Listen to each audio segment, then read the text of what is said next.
അനുഗ്രഹിക്കുമാറാകട്ടെ. ഒരു രാത്രിയും കൂടെ ദൈവസന്നിധിയിൽ കടന്നു വരുവാൻ്റെ ഗുണം നമ്മുടെ ദൈവമായ കർത്താവ് നമുക്ക് എല്ലാവർക്കും ഒരുക്കി തന്ന നല്ല സാവകാശത്തിനായി ഞാൻ കർത്താവിനെ സ്തുതിക്കുന്നു, മഹത്വപ്പെടുത്തുന്നു. ദൈവം ചെയ്യുന്ന ഉപകാരങ്ങളെ ഓർക്കുമ്പോൾ നമ്മുടെ ഹൃദയം എപ്പോഴും നന്ദിയാൽ നിറഞ്ഞ് കർത്താവിനെ സ്തുതിക്കുവാനും നന്ദിയുള്ളവരായി കർത്താവിൻ്റെ പാദപ്പെടുന്നെങ്കിലായിരിക്കാനും കർത്താവ് നമ്മെ സഹായിക്കുമാറാകട്ടെ. ദൈവത്തിന് സ്തോത്രം. നാം ഈ ലോകത്തിൽ ഒരു വിശുദ്ധ ജീവിതം ചെയ്യുവാൻ കർത്താവ് നമ്മെ വിളിച്ചിരിക്കുന്നു എന്നുള്ളത് നാം അറിയാതിരിക്കരുത്. നമ്മെ കർത്താവ് വിളിച്ചതിൻ്റെ ശ്രേഷ്ഠത നമ്മൾ ഇന്നാളെ ഗ്രഹിച്ചുകൊണ്ട് കർത്താവിൻ്റെ കുഞ്ഞുങ്ങളെല്ലാവരും തങ്ങളുടെ ജീവിതത്തിൽ കേൾക്കുന്ന ദൈവത്തിൻ്റെ തിരുവചനത്തെ ഹൃദയപൂർവ്വം അനുസരിക്കുന്നവരായി മാറുവാൻ കർത്താവിൻ്റെ കൃപ നമ്മുടെ മേൽ പകരും. റോമിലെ വിശ്വാസികളെ സംബന്ധിച്ചിടത്തോളം പറയുമ്പോൾ അവിടെ പറഞ്ഞിരിക്കുന്നത് അവർ കേട്ട വചനത്തെ ഹൃദയപൂർവ്വം അവർ അനുസരിച്ചു എന്നുള്ളതാണ്. അതുകൊണ്ട് കേൾക്കുന്ന ദൈവത്തിൻ്റെ വചനം അനുസരിക്കുന്നവരായി മാറുവാൻ കർത്താവ് നമ്മെ സഹായിക്കട്ടെ. കഴിഞ്ഞ രാത്രി നാം ചിന്തിച്ചതായ ആ വേദഭാഗം തുടർന്ന് ചിന്തിപ്പാൻ ഗുണം ആഗ്രഹിക്കുകയാണ്. നമ്മുടെ കർത്താവായ യേശു ക്രിസ്തു പറഞ്ഞു, ഈ പാറമേൽ ഞാൻ എൻ്റെ സഭയെ പണിയും, പാതാള ഗോപുരങ്ങൾ അതിനെ ജയിക്കുകയില്ല. നാം ഇന്നലെ അതിൻ്റെ ഒരു ഭാഗം മാത്രം ചിന്തിപ്പാൻ ഗുണം നമ്മുടെ ആയിത്തീർന്നു. ഞാൻ എൻ്റെ സഭയെ പണി. കർത്താവായ യേശു ക്രിസ്തു സകലത്തിൻ്റെ മേലും അധികാരം പ്രാപിച്ചവനായി. ഫിലിപ്പിലെ 2-ാം അധ്യായത്തിൽ പറയുമ്പോൾ അതിൻ്റെ 6 മുതലുള്ള വാക്യങ്ങളിൽ പറയുമ്പോൾ നമുക്ക് കാണാൻ കഴിയുന്നത്, അവൻ ദൈവരൂപത്തിലേക്ക് ദൈവത്തോട് സാദൃശ്യം മുറുകെ പിടിച്ചോളണമെന്ന് വിചാരിക്കാതെ ദാസരൂപമെടുത്ത് വേഷത്തിന് മനുഷ്യനായി വിളങ്ങി മരണത്തോളം, ക്രൂശിൻ്റെ മരണത്തോളം അനുസരണമുള്ളവനായി തീർന്നു. പിന്നെ എഴുതിയിരിക്കുന്നത്, അതുകൊണ്ട് ദൈവവും അവനെ ഏറ്റവും ഉയർത്തി സകല നാമത്തിനും മേലായ നാമം നൽകി. മാത്രമല്ല സകല മുഴങ്കാലം അവൻ്റെ മുൻപിൽ മടങ്ങുവാൻ കൊണ്ട് അവിടെ ആയിത്തീരുന്നുവെങ്കിൽ നമ്മൾ സേവിക്കുന്ന നമ്മുടെ കർത്താവ് ശക്തിഹീനായ ഒരു കർത്താവല്ല. നമ്മെ പണിയുന്നതും നമ്മെ നടത്തുന്നതുമായ കർത്താവ് ബലഹീനായ വ്യക്തിയല്ല. ജീവിതത്തിൽ പരാജയം അല്പം പോലും ഏശാതെ എല്ലാ വിഷയത്തിലും പൂർണ്ണ ജയമെടുത്ത വല്ലഭനാകുന്ന കർത്താവ്, ദൈവത്തിന് സ്തോത്രം ചെയ്യുന്ന ആ കർത്താവ് നമ്മുടെ കൂടെ ഉള്ളതോർത്ത് ഞാൻ ഇന്ന് രാത്രി ദൈവത്തെ സ്തുതിക്കുന്നു, മഹത്വപ്പെടുത്തുന്നു. കഴിഞ്ഞ രാത്രി നാം ചിന്തിച്ചു, സഭ എന്നുള്ളതിന് അതിൻ്റെ ഗ്രീക്ക് പദം എക്ലീഷ്യ എന്നാണ്. അത് വേർതിരിക്കപ്പെട്ടവരുടെ സംഘം എന്നാണല്ലോ നാം ചിന്തിച്ചത്. അതിന് സമാന്തരമായി പഴയ നിയമത്തിലും ഉള്ള ഒരു പ്രത്യേക പദപ്രയോഗമാണ് ദൈവത്തിന് വേണ്ടി വേർതിരിക്കപ്പെട്ട നാസർ വ്രതക്കാരൻ. ഒരു നാസർ വ്രതക്കാരൻ പഴയ നിയമകാലത്ത് എങ്ങനെയാണ് യഹോവയ്ക്ക് വേണ്ടി വിശുദ്ധനായിരിക്കാൻ ഗുണം വേർതിരിക്കപ്പെട്ടത് എന്നുള്ളത് പുതിയ നിയമസഭയോടുള്ള ബന്ധത്തിൽ കഴിഞ്ഞ രാത്രി ചില കാര്യങ്ങൾ ചിന്തിപ്പാൻ ഗുണം നമ്മുടെ ആയത്. അതിലൊന്നാണ്, 3 കാര്യമാണ് പ്രത്യേകമായി ഒരു നാസർ വ്രതക്കാരനെ അനുഷ്ഠിക്കേണ്ടത്. ഒന്ന് പറഞ്ഞു, വീഞ്ഞും മദ്യവും കുടിക്കരുത്. മാത്രമല്ല മുന്തിരിയുടെ യാതൊരു അനുഭവമെങ്കിലും അനുഭവിപ്പാൻ അവന് അവകാശമില്ല.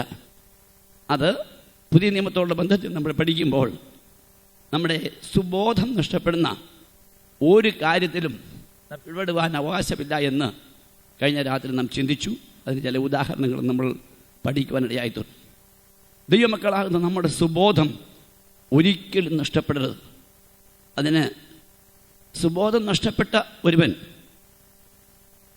അടുത്ത മുടിയനായ പുത്രൻ അല്ലെങ്കിൽ അപ്പൻ്റെ ഇളയ മകൻ, അവൻ അന്യദേശത്ത് പോയി വസ്തു എല്ലാം അവൻ നാനാവിധമാക്കി കഴിഞ്ഞ ശേഷം അവസാനം അവന് സുബോധം വന്നപ്പോൾ അപ്പൻ്റെ ഭവനത്തെക്കുറിച്ച് ചിന്തിച്ച് അപ്പൻ്റെ ഭവനത്തിൻ്റെ ആ സുഭിക്ഷത അവൻ മനസ്സിലാക്കി അപ്പൻ്റെ ഭവനത്തിലേക്ക് പോകും. അന്യദേശത്തെ സുഭിക്ഷതയല്ല നമുക്ക് ആവശ്യമായിരിക്കുന്നത്, നമ്മുടെ അപ്പൻ്റെ ഭവനത്തിലെ സുഭിക്ഷത.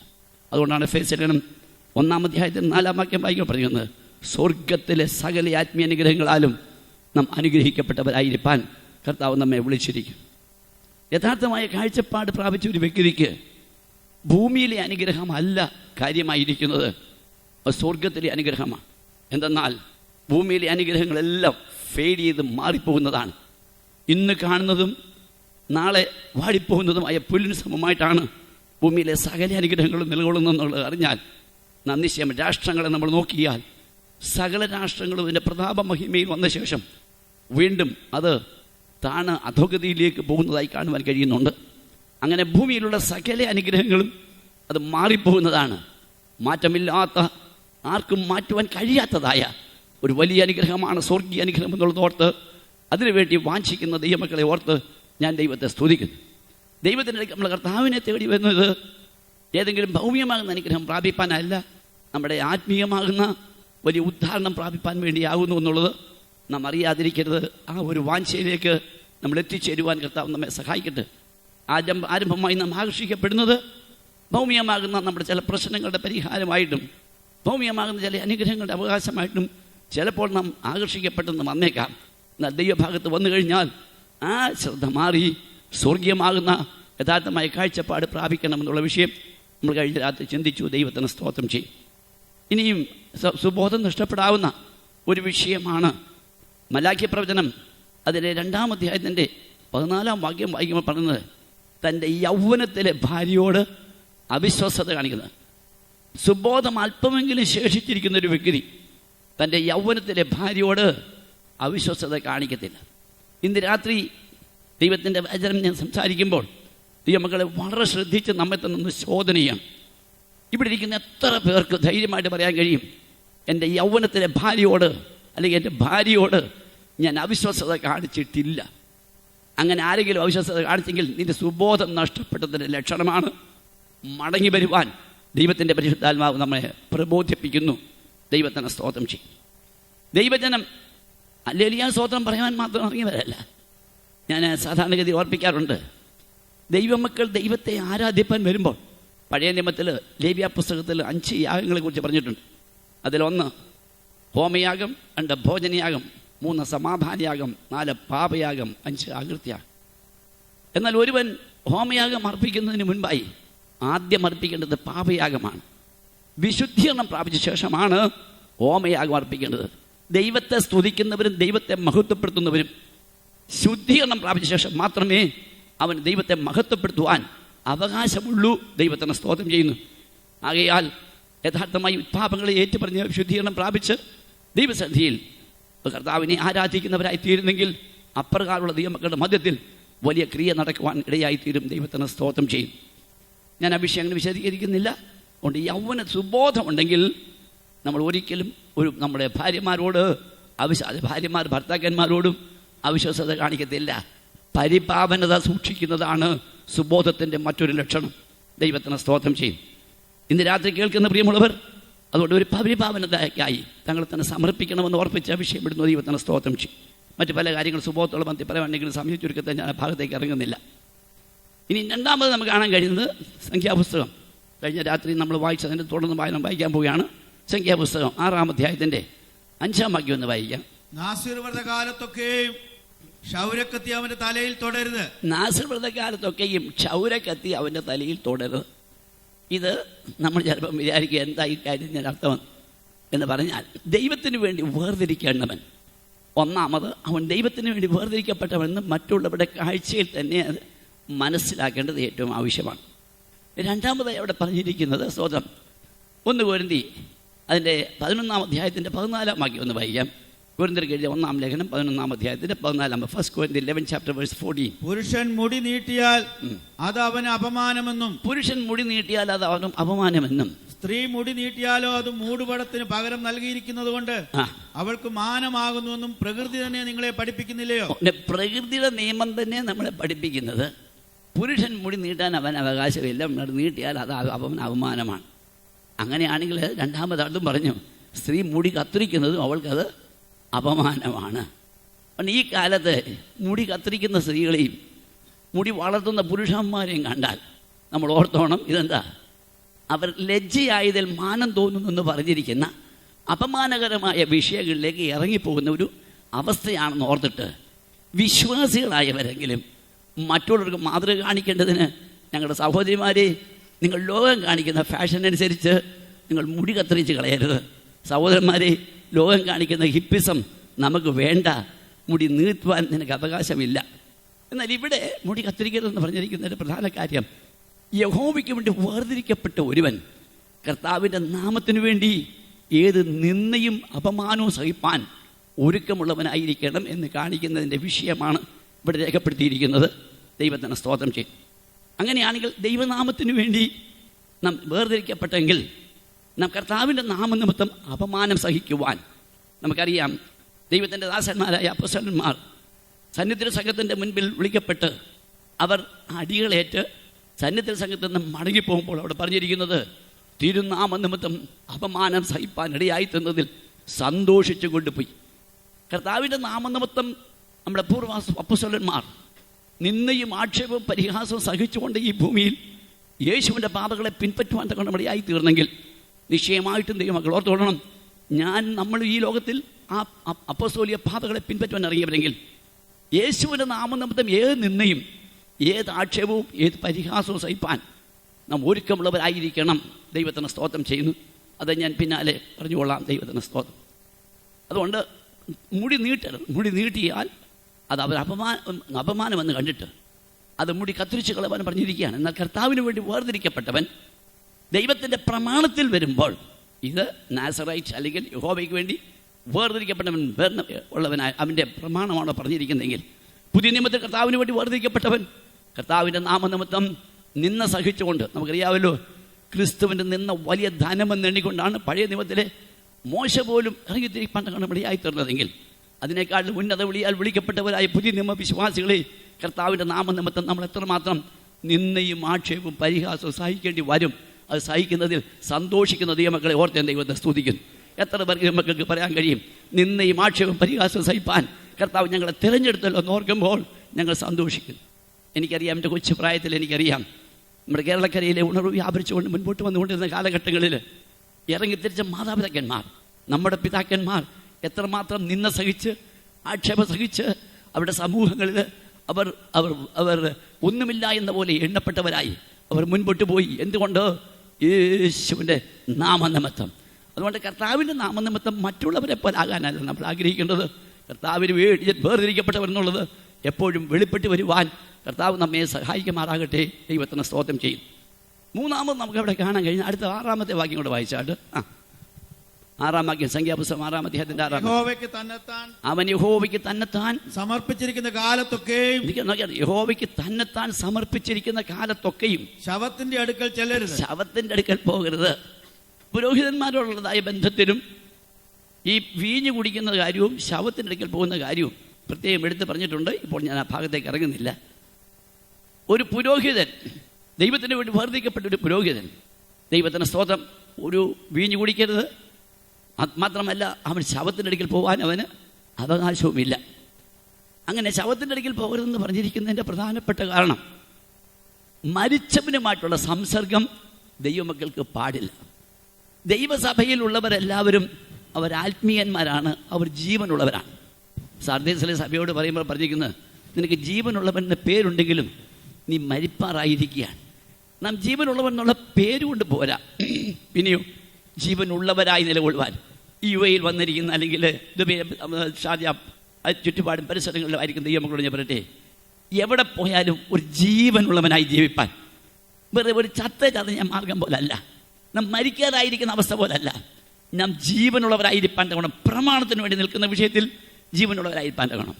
യോശുവയോട് പറയുമ്പോൾ, യോശുവയുടെ 1-ാം അധ്യായത്തിൻ്റെ 6 മുതൽ 4-5 മുതൽ താഴോട്ടുള്ള വാക്യങ്ങൾ വായിച്ച് വരുമ്പോൾ താഴോട്ട് പറഞ്ഞിരിക്കുന്നത്, ഞാൻ എൻ്റെ ദാസനാകുന്ന മോശ മുഖാന്തരം നിന്നോട് കൽപ്പിച്ചിരിക്കുന്ന ചട്ടങ്ങളും കൽപ്പനകളും വിധികളും പ്രമാണിച്ച് നടക്കേണ്ടതിന് നീ നല്ല ഉറപ്പും ധൈര്യമുള്ളവനായിരിക്കാം.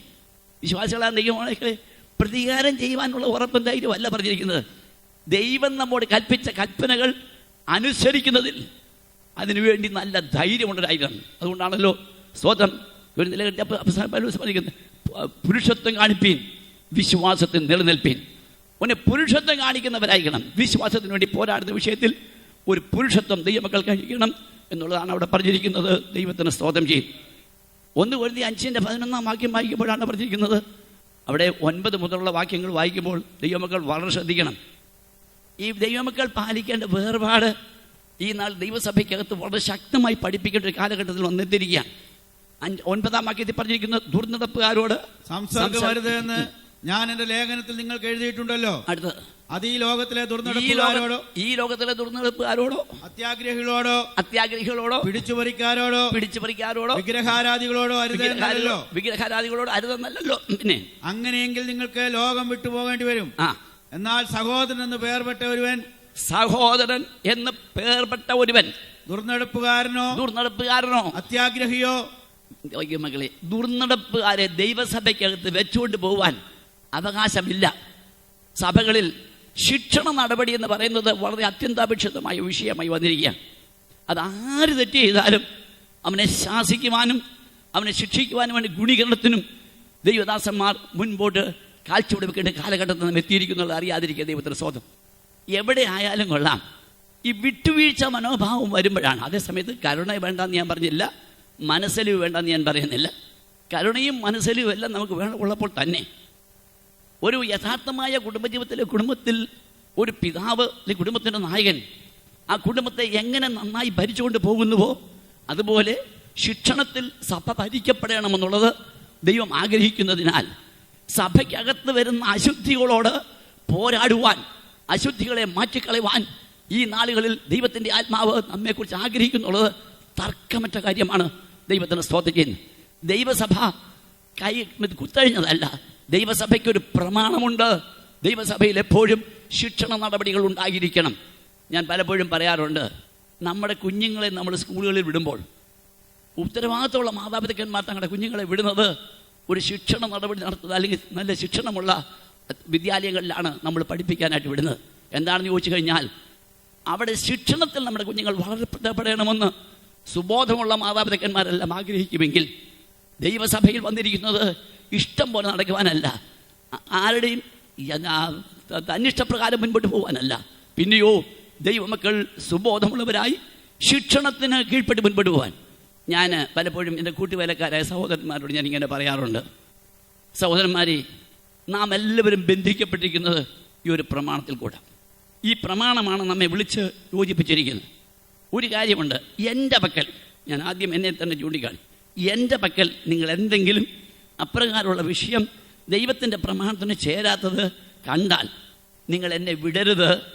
നിങ്ങൾ നിശ്ചയമായിട്ടും സ്നേഹത്തിൻ്റെ ആത്മാവിൽ എന്നെ ചോദ്യം ചെയ്യുവാൻ നിങ്ങൾക്ക് പൂർണ്ണ അവകാശമുണ്ടെന്ന് ഞാൻ അവരോട് പറഞ്ഞു. അതുപോലെ തന്നെ ഞാൻ പറഞ്ഞു, നിങ്ങളുടെ പക്കൽ കണ്ടാൽ ഞാനും വിടുകയില്ല. എന്താണെന്ന് വെച്ചാൽ നമുക്ക് ഒറ്റ ലക്ഷ്യമേ ഉള്ളൂ.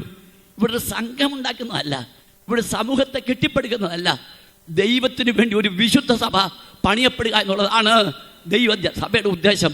ദൈവത്തിന് സ്തോത്രം. ആകയാൽ വിശുദ്ധിക്ക് വേണ്ടി പോരാടുന്നവരായിരിക്കണം കർത്തൃദാസന്മാരും വിശ്വാസികളും എന്നുള്ള ഓർത്തിട്ട് അതിനുവേണ്ടി പോരാടുവാൻ ഈ അന്ത്യനാളുകളിൽ കർത്താവ് നമ്മെ സഹായിക്കുമാറാകട്ടെ. നമുക്കറിയാം യേശുവിൻ്റെ വരവ് അടുത്തു. ആകയാൽ ഒരു വിശുദ്ധ സഭയെ ചേർക്കാനായിട്ടാണ് യേശു വരുന്നത്. ദൈവത്തിന് സ്തോത്രം ചെയ്യുന്നത്. എങ്ങനെങ്കിലും പൊത്തുവരുത്തത്തിൽ രക്ഷിക്കപ്പെട്ടു എന്ന് പറഞ്ഞിട്ട് യേശുവിൻ്റെ വരവിന് വേണ്ടി ഒരു പ്രാവശ്യം ഒരാൾ പറഞ്ഞു, നമ്മുടെ ബലഹീനതയെല്ലാം അറിയുന്നൊരു കർത്താവാണല്ലോ നമ്മുടെ കർത്താവ്. ആരുണ്ട് പൂർണ്ണർ, ആരുണ്ട് വിശുദ്ധർ? ഞാനും പറയുന്നു, ഞങ്ങൾ ആരും അവകാശപ്പെടുന്നില്ല നമ്മൾ ആരും പൂർണ്ണരാണെന്ന്. പക്ഷേ പൂർണ്ണതയ്ക്ക് വേണ്ടി വാഞ്ചിക്കുകയും ദൈവത്തിൻ്റെ പ്രമാണം ശോധന ചെയ്യുകയും ദൈവത്തിൻ്റെ പ്രമാണം ആരാഞ്ഞ് പൂർണ്ണതയ്ക്ക് വേണ്ടി സമർപ്പിക്കുകയും ചെയ്യുന്ന ദൈവമക്കളെ ദൈവം നടത്തി പൂർണ്ണതയിലേക്ക് എത്തിക്കുമെന്നുള്ളത് തർക്കമറ്റ കാര്യമാണ്. ദൈവത്തിന് സ്തോത്രം ചെയ്യും. അതുകൊണ്ട് പൂർണ്ണത പ്രാപിക്കാൻ കഴിയത്തില്ലെന്ന് പറയുന്നവരെ അല്ല വേണ്ടത്, പൂർണ്ണതയിലേക്ക് നടത്തുന്ന ഒരു ദൈവം. അതുകൊണ്ടാണല്ലോ 1 Thessalonians 23 വാക്യം പറയുന്നത്, സമാധാന ദൈവമോ നിങ്ങളെ മുഴുവനും ശുദ്ധീകരിക്കുമാറാകട്ടെ. ദൈവത്തിന് സ്തോത്രം ചെയ്യുന്നു. നമ്മുടെ ആത്മാവും നമ്മുടെ പ്രാണനും ദേഹവും അശേഷം നമ്മുടെ കർത്താവായ യേശുക്രിസ്തുവിന്റെ പ്രത്യക്ഷതയിൽ അനന്യമായി വെളിപ്പെടും വണ്ണം, യേശുക്രിസ്തുവിന്റെ പ്രത്യക്ഷതയിൽ അനന്യമായി റിപ്രോച്ച് കൂടാതെ നീ വെളിപ്പെടണമെങ്കിൽ ദൈവത്തിന് സ്തോത്രം സ്തോത്രം ഒരു ശുദ്ധീകരണം ഈ ഭൂമിയിൽ ആവശ്യമാണ്. ദൈവത്തിന് സ്തോത്രം ചെയ്യുന്നു. ഈ നാസിർ വ്രതക്കാരനെ കുറിച്ച് പറഞ്ഞു വരുമ്പോൾ അവിടെ താഴോട്ട് പറയുമ്പോൾ പറഞ്ഞിട്ടുണ്ട്, സ്തോത്രം, നാസിർ വ്രതകാലത്തൊക്കെയും അവൻ യഹോവയ്ക്ക് വിശുദ്ധനായിരിക്കണം. ഇന്ന് രാത്രി എത്ര പേർക്ക് പറയാൻ കഴിയും, ഞാനൊരു നാസിർ വ്രതക്കാരനാണ്, ഞാൻ യഹോവയ്ക്ക് വേണ്ടി പറയും? എക്ലീഷ്യ എന്ന് പറയുന്ന ദൈവത്തിന് വേണ്ടി വേർതിരിക്കപ്പെട്ട സഭയാണെങ്കിൽ ദൈവസഭയിലെ എല്ലാവരും വിശുദ്ധരായിരിക്കണം. ദൈവത്തിന് സ്തോത്രം ചെയ്യുന്നു. അതുകൊണ്ട് ജീവിതത്തിൽ പരാജയങ്ങൾ സംഭവിച്ചാൽ പരാജയം വെച്ച് പുലർത്തിക്കൊണ്ട് മുൻപോട്ട് പോകുന്നവരല്ല വേണ്ടത്, അപ്പോഴപ്പോൾ വിശുദ്ധീകരണം പ്രാപിപ്പാൻ ഏൽപ്പിക്കുന്നവരെയാണ് നമുക്ക് ആവശ്യം പറയുന്നത്. അതിന് ദൈവത്തിൻ്റെ സഹായത്തിൻ്റെ കാര്യം നമ്മോടുകൂടി ഉണ്ട്. ദൈവത്തിന് സ്തോത്രം ചെയ്യും. ഞാൻ പലപ്പോഴും ഓർത്തിട്ടുണ്ട്. ഞാൻ 63-64 ഗവൺമെൻറ് റിസർച്ച് ചെയ്തുകൊണ്ടിരിക്കുന്ന സമയത്ത് ഞങ്ങളുടെ റിസർച്ച് അത് ഫലപ്രദമാകണമെങ്കിൽ ഞങ്ങൾ ചോദിക്കുന്ന സാധനം ഞങ്ങൾക്ക് ലഭിച്ചെങ്കിലേ ഒക്കെയുള്ളൂ. അപ്പോൾ അത് ഗവൺമെൻറ്റിൻ്റെ സ്ട്രിക്റ്റ് ഇൻസ്ട്രക്ഷനാണ്. ഈ സയൻറ്റിസ്റ്റ് ചോദിക്കുന്ന ഏത് വിഷയമായാലും മാർക്കറ്റിൽ നിന്നെങ്കിലും വാങ്ങിച്ചു കൊടുക്കണം, ഇല്ലെങ്കിൽ എവിടെ നിന്നെങ്കിലും സാധനം വാങ്ങിച്ചു കൊടുക്കണം, എങ്കിൽ മാത്രമേ അത് ഫലപ്രദമാകുള്ളൂ എന്ന് പറയുന്നത് പോലെ ഒരു സയൻറ്റിസ്റ്റ് പണി ചെയ്യുമ്പോൾ അത് ഫലപ്രദമാകുവാൻ ഗവൺമെൻറ്റിൻ്റെ ഒരു ബാക്കിംഗ് ഉണ്ടെങ്കിൽ നാം യഥാർത്ഥമായി കർത്താവിന് വേണ്ടി ഒരു വിശുദ്ധ ജീവിതം ചെയ്യാൻ ഇറങ്ങിത്തിരിച്ചാൽ ദൈവമക്കളെ സ്വർഗ ഗവൺമെൻറ്റിൻ്റെ ഒരു ബാക്കിങ്, ഒരു വിശുദ്ധ ജീവിതം ചെയ്യുവാൻ എനിക്ക് ലഭിക്കയില്ലേ? ദൈവത്തിന് സ്തോത്രം ചെയ്തു. നമ്മുടെ സ്വന്തം മിടുക്കൊണ്ട് ആർക്കും കഴിഞ്ഞ് നിൽക്കാൻ കഴിയത്തില്ല. സ്തോത്രം. നിൽക്കുമെന്ന് പറഞ്ഞവരാരും നിന്നിട്ടുമില്ല. Praise the lord. ഒരൊറ്റ വ്യക്തിക്ക് പോലും ഞാൻ നിൽക്കുമെന്ന് പറയാൻ അവകാശമില്ല. നിർത്തുന്ന യഹോവ എനിക്കുള്ളതിനാൽ, അവൻ സഹായകനായ എന്നോടുള്ളതിനാൽ, ആ നിർത്തുന്നവൻ്റെ ഇഷ്ടത്തിന് ഏൽപ്പിച്ചു കൊടുത്തു കഴിയുമ്പോൾ അവൻ നമ്മെ ജയത്തോടെ നടത്തുമെന്നുള്ളത് യാതൊരു തർക്കവുമില്ലാത്ത വിഷയമാണ്. ദൈവത്തിൻ്റെ സ്തോത്രം. അതുകൊണ്ട് ശബത്തിൻ്റെ അടുക്കൽ പോകരുതെന്ന് പറഞ്ഞിരിക്കുന്നതിനാൽ നാം മരിച്ചവരുമായിട്ട് ആത്മീയ മരണം സംഭവിച്ച ദുർനടപ്പുകാർ, പിന്നെ അതൊന്ന് വായിച്ചു കഴിഞ്ഞ് 1:11 അല്ല സഹോദരന് പേർപ്പെട്ട ഒരുവൻ ദുർനടപ്പുകാരനോ അത്യാഗ്രഹിയോ വിഗ്രഹാരാധിയോ, ഞാൻ അതെല്ലാം വിശദീകരിക്കാൻ ആഗ്രഹിക്കുന്നില്ല. വിഗ്രഹാരാധിയോ, പിന്നെ വാവിഷ്ണാണക്കാരനോ, ഭൂമിയിൽ വിഗ്രഹങ്ങളെ വെക്കാൻ ഇന്ന് പെന്തക്കോസുകാർക്കും കുരിശ് വിഗ്രഹമൊക്കെ കയറ്റിയാൽ കൊള്ളാമെന്നുള്ള താല്പര്യം തുടങ്ങിയിരിക്കുന്ന കാലഘട്ടത്തിൽ എത്തിയിരിക്കുക. ഞാൻ ഈയിടെ ആന്ധ്രയിലെ വിശാഖപട്ടണത്തൊരു ഹോളിൻ്റെ പ്രതിഷ്ഠയ്ക്ക് വേണ്ടി ഞാൻ കടന്നു ചെന്ന് കഴിഞ്ഞപ്പോൾ അവിടെ അവർ ഒരു കുരിശൊക്കെ വിഗ്രഹമൊക്കെ ഉണ്ടാക്കി പോയി അവിടെ വെച്ചിട്ട് എന്നോട് പ്രതിഷ്ഠിക്കണം. അത് ആദ്യം വീക്കിൻ്റെ ചെന്ന് കഴിഞ്ഞാണ് ഞാനിത് മനസ്സിലാക്കി. എങ്കിലും ഞാനോട് പറഞ്ഞു, ശുശ്രൂഷ കഴിഞ്ഞപ്പോൾ പറഞ്ഞു, ഈ കുരിശ് അവിടെ നിന്ന് എടുത്ത് മാറ്റണമെന്ന്. കുരിശെന്ന് പറയുന്നത് പാപമൊന്നും അല്ലെങ്കിലും മറ്റുള്ളവരെ പോലെ നാം അനുകരിക്കുവാൻ ഓരോ കാലങ്ങളിലേക്ക് ഇറങ്ങി പോകുന്ന ഒരു പദ്ധതിയാണ് ദൈവത്തിന് സ്തോത്രം ചെയ്യുന്നു. അപ്പോൾ തന്നെ ഒരു ഡോക്ടറും ഫാമിലിയാണ് മുമ്പോട്ട് വന്നിരിക്കുന്നത്. അവർ പറയുകയായിരുന്നു, ഞങ്ങളോട് ഭാഷ പറയുന്ന ഏത് വിഷയമായാലും കൂടെ ഞങ്ങൾ അംഗീകരിച്ചുകൊള്ളാം, ഞങ്ങളത് മാറ്റിക്കൊള്ളാമെന്ന് പറഞ്ഞു. ദൈവത്തിന് സ്തോത്രം ചെയ്തു, അത് മാറ്റുകയും ചെയ്തു. ദൈവമക്കളെ, നമ്മൾ പലപ്പോഴും അത് തെറ്റാണോ ഇത് തെറ്റാണോ എന്ന് ചോദിച്ചുകൊണ്ട് ഓരോരോ അയവുകൾ, ഇന്ന് പെന്തക്കോസ്തിൽ വന്നിരിക്കുന്ന അയവുകളെല്ലാം അത് ശരിയാണോ ഇത് ശരിയാണോ അത് തെറ്റാണോ ഇത് തെറ്റാണോ എന്നുള്ള സംശയം ഇട്ടുകൊണ്ട് ഏതൻ തോട്ടത്തിൽ ചെന്ന പിശാച് ഇന്ന് ദൈവമക്കളുടെ മധ്യത്തിൽ വ്യാപരിച്ചുകൊണ്ടിരിക്കുന്നതിനാൽ നാം ഒരു കാര്യം ഓർത്തുകൊള്ളണം. വിശ്വാസത്തിന് വേണ്ടി ഏത് നിന്നെയും സഹിച്ചുകൊണ്ട് ഇറങ്ങിത്തിരിച്ച നമ്മുടെ പിതാക്കന്മാർ, അവർ ഏത് സത്യത്തിന് വേണ്ടി ഇറങ്ങിത്തിരിച്ചു, എന്തിനു വേണ്ടി അവർ നിന്ന് സഹിച്ചു എന്ന് ഓർത്തിട്ട് നാം അവരുടെ കാൽച്ചുവടുകളെ പിന്തുടരുവാൻ നിശ്ചയമായിട്ട് നമ്മുടെ ജീവിതത്തിൽ ആഴമുള്ളൊരു പ്രതിഷ്ഠ ഉണ്ടായിരിക്കേണ്ടത് ഏറ്റവും ആവശ്യമാണ്. ദൈവത്തിന് സ്തോത്രം ചെയ്യും. എവിടെയും നമ്മൾ നോക്കിയാൽ അറിയാം, പഴയ നിയമത്തിലെ രാജാക്കന്മാരുടെ ചരിത്രം പഠിച്ചാൽ കാണാൻ കഴിയും. ഒരു രാജാവ് മുൻപോട്ട് വന്ന് ദൈവത്തിൻ്റെ ഹിതപ്രകാരമുള്ളതായ ഒരു നവീകരണം, അല്ലെങ്കിൽ ദൈവത്തിൻ്റെ ന്യായപ്രമാണ പ്രകാരമുള്ള ശുദ്ധീകരണം അവരുടെ പഴയ നിയമ ഇസ്രായേലിൻ്റെ മധ്യത്തിൽ അവർ ചെയ്തു കഴിയുമ്പോൾ അതിൻ്റെ പിന്നാലെ വരുന്ന രാജാക്കന്മാർ അത് പ്രമാണത്തെ മാറ്റിയിട്ട് പിന്നെയും അയവിലേക്ക്, വിഗ്രഹാരാധനയിലേക്ക്, ലോകത്തിൻ്റെ ഇമ്പങ്ങളിലേക്ക് ഇറങ്ങിപ്പോയതിൻ്റെ ഫലമായി ദൈവത്തിൻ്റെ ശാപം പലപ്പോഴും വരുവാനിടയായി തുടർന്നു. നമ്മുടെ പിതാക്കന്മാർ ഇറങ്ങിത്തിരിച്ച നാളിൽ അവർ നിന്നെ സഹിച്ചെങ്കിൽ, ആക്ഷേപം സഹിച്ചെങ്കിൽ, അവർ അപമാനം സഹിച്ചെങ്കിൽ, തലമുറകളെ കർത്താവ് പിന്നത്തേതിൽ അനുഗ്രഹിപ്പാൻ തക്കണം ഇടയായി തീർന്നെങ്കിൽ, നമ്മുടെ തലമുറകൾ അനുഗ്രഹം പ്രാപിക്കണമെങ്കിൽ നാം പ്രമാണത്തിൽ നിൽക്കുന്നവരായിരിക്കണമെന്ന് ഞാൻ കർത്താവിൻ്റെ നാമത്തിൽ ഓർപ്പിച്ചുകൊള്ളുന്നു. ദൈവത്തിന് സ്തോത്രം ചെയ്യുന്നു. സാഹചര്യത്തിനനുസരിച്ച് മുൻപോട്ട് പോകുന്നവരെയല്ല കർത്താവിന് ആവശ്യമായിരിക്കുന്നത്. സാഹചര്യം ഏതായാലും കർത്താവെ നിൻ്റെ പ്രമാണമിട്ട് ഇടത്തോട്ടെങ്കിലും വലത്തോട്ടെങ്കിലും മാറുവാൻ ഞങ്ങളെ സമ്മതിക്കലെന്ന് നമ്മൾ വാസ്തവമായി വാഞ്ചിക്കുകയും അതിനുവേണ്ടി സമർപ്പിച്ച് പ്രാർത്ഥിക്കുകയും ചെയ്യണമെന്ന് കർത്താവിൻ്റെ നാമത്തിൽ ഓർപ്പിച്ചുകൊള്ളുന്നു. ദൈവത്തിന് സ്തോത്രം ചെയ്യും. ഹല്ലേലൂയ. അടുത്ത വായിച്ചാട്ടാ. വാവിഷ്ഠാണക്കാരനോ മദ്യപനോ പിടിച്ചുപറിക്കാരനോ ആകുന്നുവെങ്കിൽ അവനോട് സംസർഗമരുത്. ഈ നാളുകളിൽ ദൈവസഭയ്ക്ക് ഒരു വലിയ വിശുദ്ധീകരണം പ്രാപിക്കേണ്ടതിന് നമ്മെല്ലാം ആത്മാർത്ഥമായിട്ട് വാഞ്ചിക്കാം. ദൈവമായ കർത്താവ് നമ്മെ അതിനെ സഹായിക്കുമാറാകട്ടെ. ദൈവത്തിന് സ്തോത്രം ചെയ്യും. ഒരു ഉദാഹരണം മാത്രം പഴയ നിയമത്തിൽ നിന്ന് ഞാൻ ഉദ്ധരിച്ചുകൊണ്ട് ആ വിഷയം വിടുവാൻ തകണം ആഗ്രഹിക്കുകയാണ്. ദൈവത്തിന് സ്തോത്രം ചെയ്യും. നമുക്കറിയാം, ശിംശോൻ യഹോവയുടെ ഒരു നാസിറായിരുന്ന ശിംശോൻ്റെ വ്യക്തി ഒരു പ്രത്യേകത നമുക്ക് കാണാൻ കഴിയുന്ന അവൻ്റെ ജനനം മുതൽ അവൻ യഹോവയ്ക്ക് വേണ്ടി നാസിറായിരുന്നു. എന്നാൽ പഴയ നിയമകാലത്തെ നാസിർ വ്രതക്കാരെന്ന് പറയുമ്പോൾ അവനൊരു കാലഘട്ടത്തിലേക്ക് മാത്രം ഒരു നാസിർ വ്രതക്കാരനായിരിക്കുന്നവനായിരുന്നു. പഴയ നിയമത്തിലെ യാഗങ്ങളും ഒരു കാലഘട്ടത്തിൽ അല്ലെങ്കിൽ താൽക്കാലികമാകുന്ന യാഗങ്ങളാണ് നടത്തിയത്. പുതിയ നിയമത്തിൽ താൽക്കാലികമാകുന്ന ബന്ധമല്ല, പുതിയ നിയമത്തിൽ സ്ഥിരമായ ബന്ധമാണ്.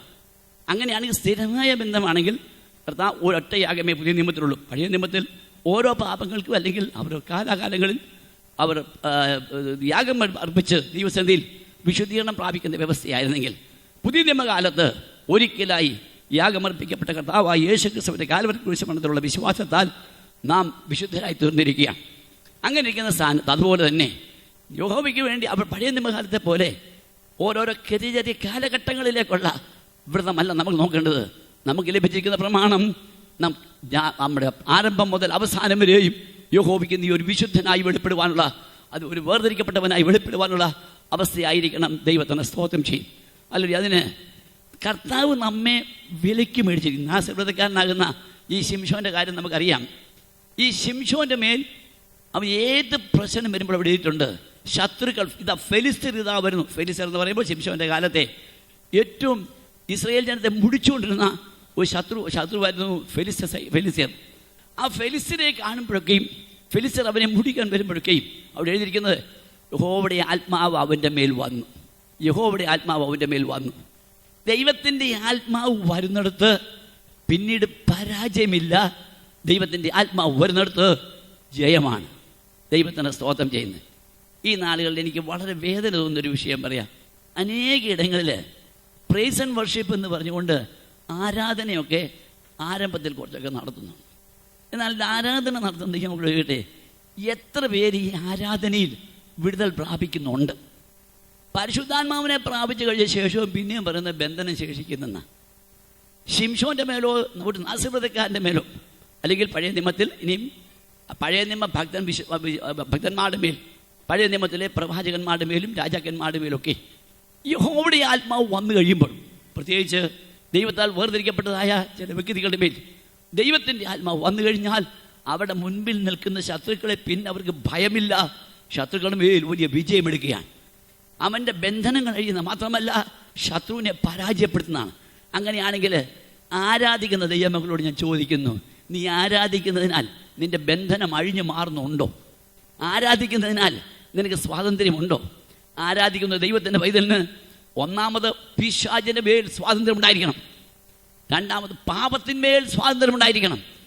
പാപത്തിന്മേൽ ജയമെടുക്കുന്ന സ്വാതന്ത്ര്യം നമുക്ക് ലഭിക്കുന്നത് ഈ പരിശുദ്ധാത്മാവിൻ്റെ ശക്തിയാലാണ്. അതുകൊണ്ടാണ് റോമാലേഖനം 8-ാം അധ്യായത്തിൻ്റെ 13-ാം വാക്യത്തിൽ പറഞ്ഞിരിക്കുന്നത്, ദൈവമക്കൾ പ്രത്യേകം ശ്രദ്ധിക്കണം, നീ ജഡത്തെ അനുസരിച്ച് നടക്കുന്നു എങ്കിൽ മരിക്കും നിശ്ചയം. ഇന്ന് രാത്രി എന്നെ കേൾക്കുന്ന പ്രിയമുള്ളവരെ, ജഡത്തിൻ്റെ ചിന്തയ്ക്കും ജഡത്തിൻ്റെ മനോവികാരങ്ങൾക്കും അനുസരിച്ച് മുൻപോട്ട് പോകാൻ അല്ല കർത്താവ് നമ്മെ വിളിച്ചത്. ഇന്ന് അനേകര് ദൈവമക്കളെന്ന് പറയുന്നവർ സർദീസിലെ സഭയെ പോലെ ചാകാറായിരിക്കുകയാണ്, ദിവസേന മരിച്ചുകൊണ്ടിരിക്കുകയാണ്. എന്നാൽ മരിച്ചുകൊണ്ടിരിക്കുന്ന അവസ്ഥയിൽ നിന്ന് ഇന്ന് രാത്രി ഉദ്ധാരണം ലഭിക്കേണ്ടതിന്, ഇന്ന് രാത്രി പരിശുദ്ധാത്മാവിന്റെ വ്യാപാര ശക്തിന്റെ മേൽ വ്യാപരിക്കപ്പെടുവാൻ ഇടയായി തീരേണ്ടതിന് ഒരു സമ്പൂർണ്ണ സമർപ്പണത്തിലേക്ക്, ഒരു മാനസാന്തരത്തിലേക്ക്, ഒരു വിശുദ്ധീകരണത്തിലേക്ക് ദൈവജനം കടന്നു വരുവാനാണ്. അത് വാഞ്ചിക്കുന്ന ദൈവമക്കളെ ഓർത്ത് ഞാൻ ദൈവത്തെ സ്തുതിക്കുന്നു, സ്തോത്രം ചെയ്യും.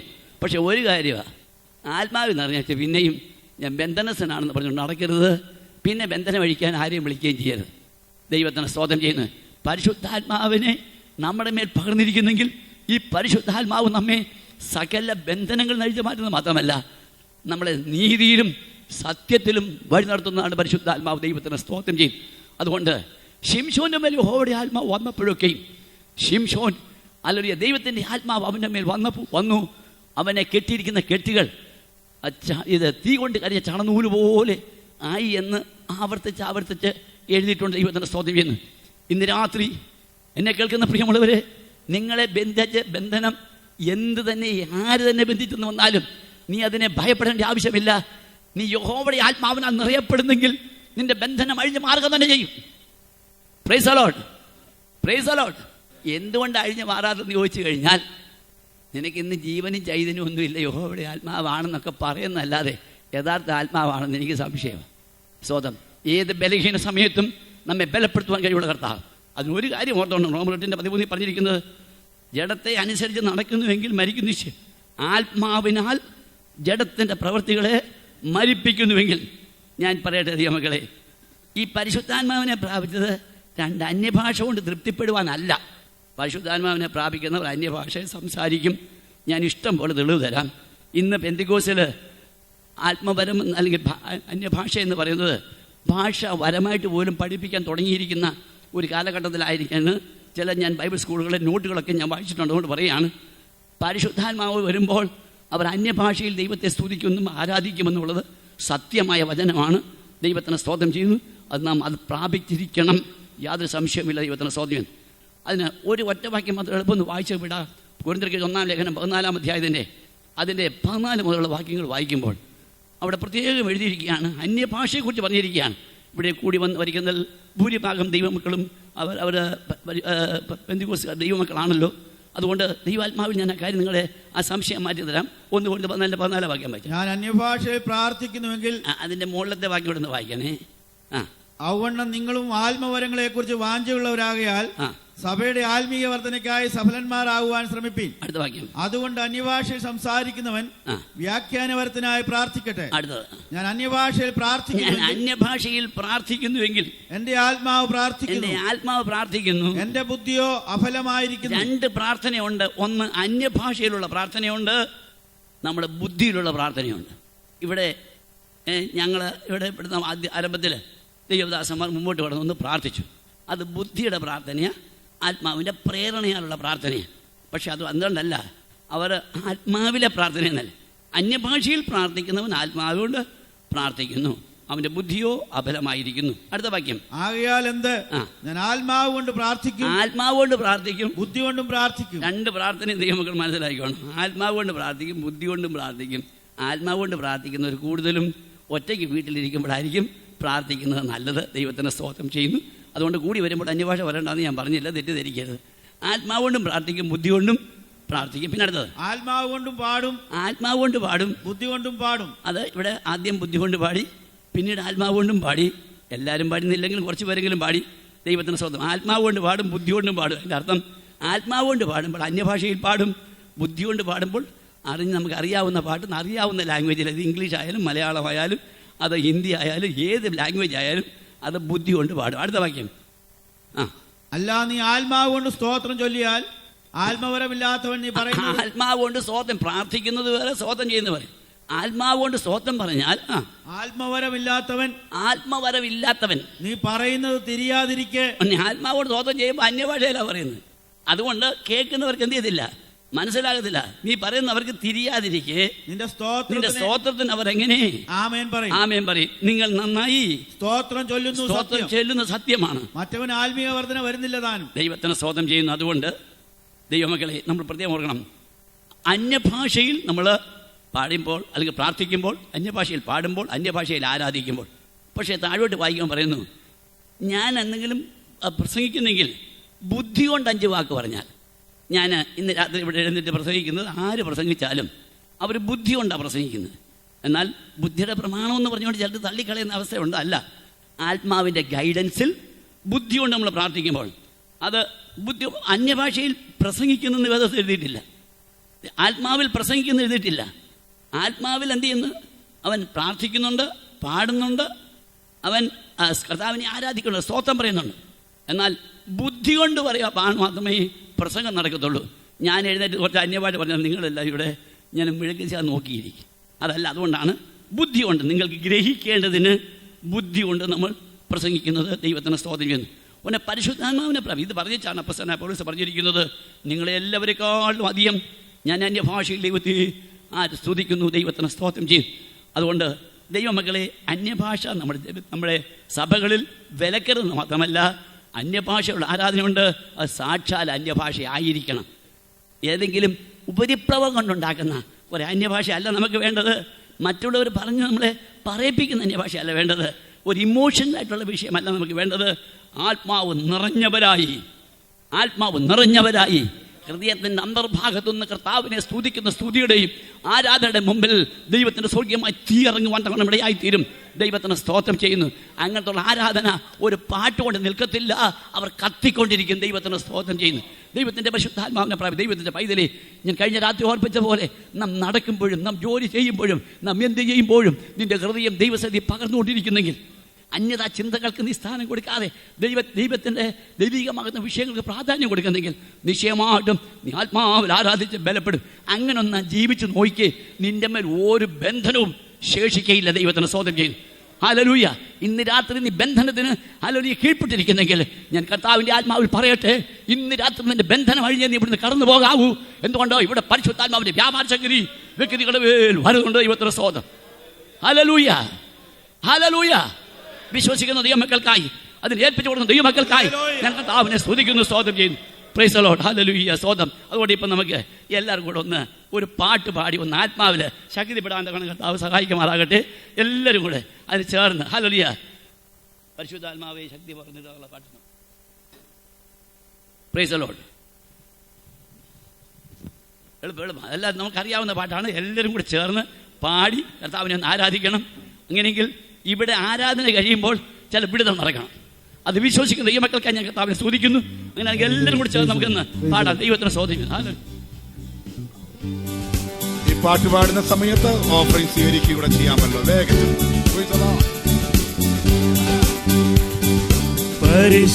പരിശുദ്ധാത്മാവേ ശക്തി പകർന്നിടണേ, പരിശുദ്ധാത്മാവേ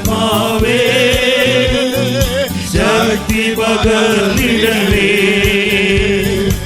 അവിടുത്തെ ബലം ഞങ്ങൾക്ക് ആവശ്യമെന്ന് കർത്താവേ നീ അറിയുന്നു, അവിടുത്തെ ബലം ഞങ്ങൾക്ക് ആവശ്യമെന്ന് കർത്താവേ നീ അറിയുന്നു.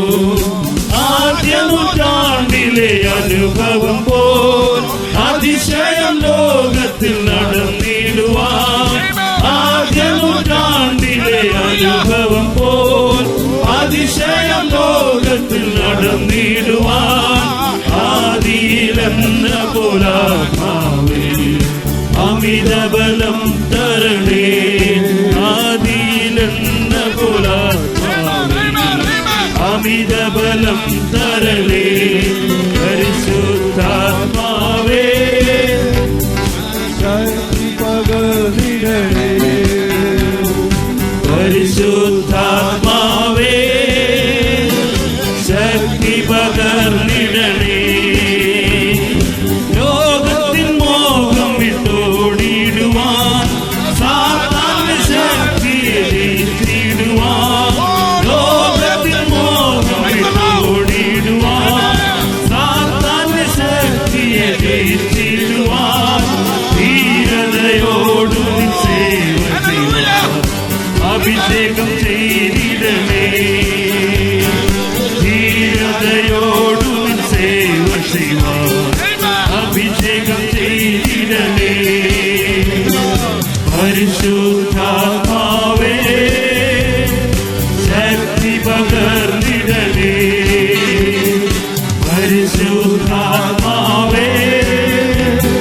ശക്തി പകർന്നിടണേ, കൃപകളും വരങ്ങളും തുളിച്ചിടുവാൻ, വചനത്തിലേറി വളർന്നിടുവാൻ, കൃപകളും വരങ്ങളും തുളിച്ചിടുവാൻ, വചനത്തിൽ വേറി വളർന്നിടുവാൻ, പിൻമഴയെ വിണ്ടുമയക്കിണമേ പിഞ്ചലമുണർന്നിടുവാൻ, പിൻമഴയെ വിണ്ടുമയക്കിണമേ പിഞ്ചലമുണർന്നിടുവാൻ, പരിശുദ്ധാത്മാവേ ശക്തി പകർന്നിടണേ, പരിശുദ്ധാത്മാവേ ശക്തി പകർന്നിടണേ, അവിടുത്തെ ബലം ഞങ്ങൾക്ക് ആവശ്യമെന്ന് കർത്താവേ നീ അറിയുന്നു, അവിടുത്തെ ബലം ഞങ്ങൾക്ക് ആവശ്യമെന്ന് കർത്താവേ നീ അറിയുന്നു,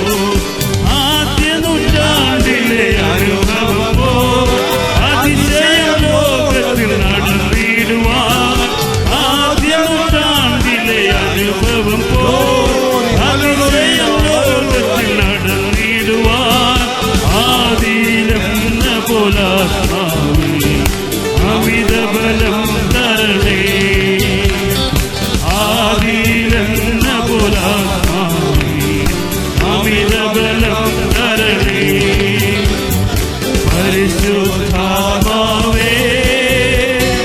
ശക്തി പകർന്നിടണേ പരിശുദ്ധാത്മാവേ ശക്തി പകർന്നിടണേ ലോകത്തിൻ മോഹം വിട്ടോടിയിടുവാൻ സാത്താന്റെ ശക്തിയെ ജയിച്ചിടുവാൻ ലോകത്തിൻ മോഹം വിട്ടോടിയിടുവാൻ സാത്താന്റെ ശക്തിയെ ജയിച്ചിടുവാൻ ധീരതയോടും സേവ ചെയ്യുവാൻ അഭിഷേകം ചെയ്തിടവേ ധീരതയോടും സേവ ചെയ്യുവാൻ അഭിഷേകം ചെയ്തിടവേ പരിശുദ്ധാത്മാവേ ശക്തി പകർന്നിടണേ പരിശുദ്ധാത്മാവേ ശക്തി പകർന്നിടണേ കൃപകളും വരങ്ങളും ജ്വലിച്ചിടുവാൻ വചനത്തിൽ വേരൂന്നി വളർന്നിടുവാൻ കൃപകളും വരങ്ങളും ജ്വലിച്ചിടുവാൻ ഞങ്ങൾ വചനത്തിൽ വേരൂന്നി വളർന്നിടുവാൻ മഴയെ വിട്ടു മയക്കണമേ ജനമുണർന്നിടുവാൻ മഴയെ വിട്ടു ജനമുണർന്നിടുവാൻ പരിശുദ്ധാത്മാവേ ശക്തി പകർന്നിടണേ പരിശുദ്ധാത്മാവേ ശക്തി പകർന്നിടണേ അവിടുത്തെ കർത്താവേ നീ അറിയുന്നു അവിടുത്തെ കർത്താവേ നീ അറിയുന്നു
എല്ലാവർക്കും സ്വന്തമായിരിക്കാൻ തുടരും.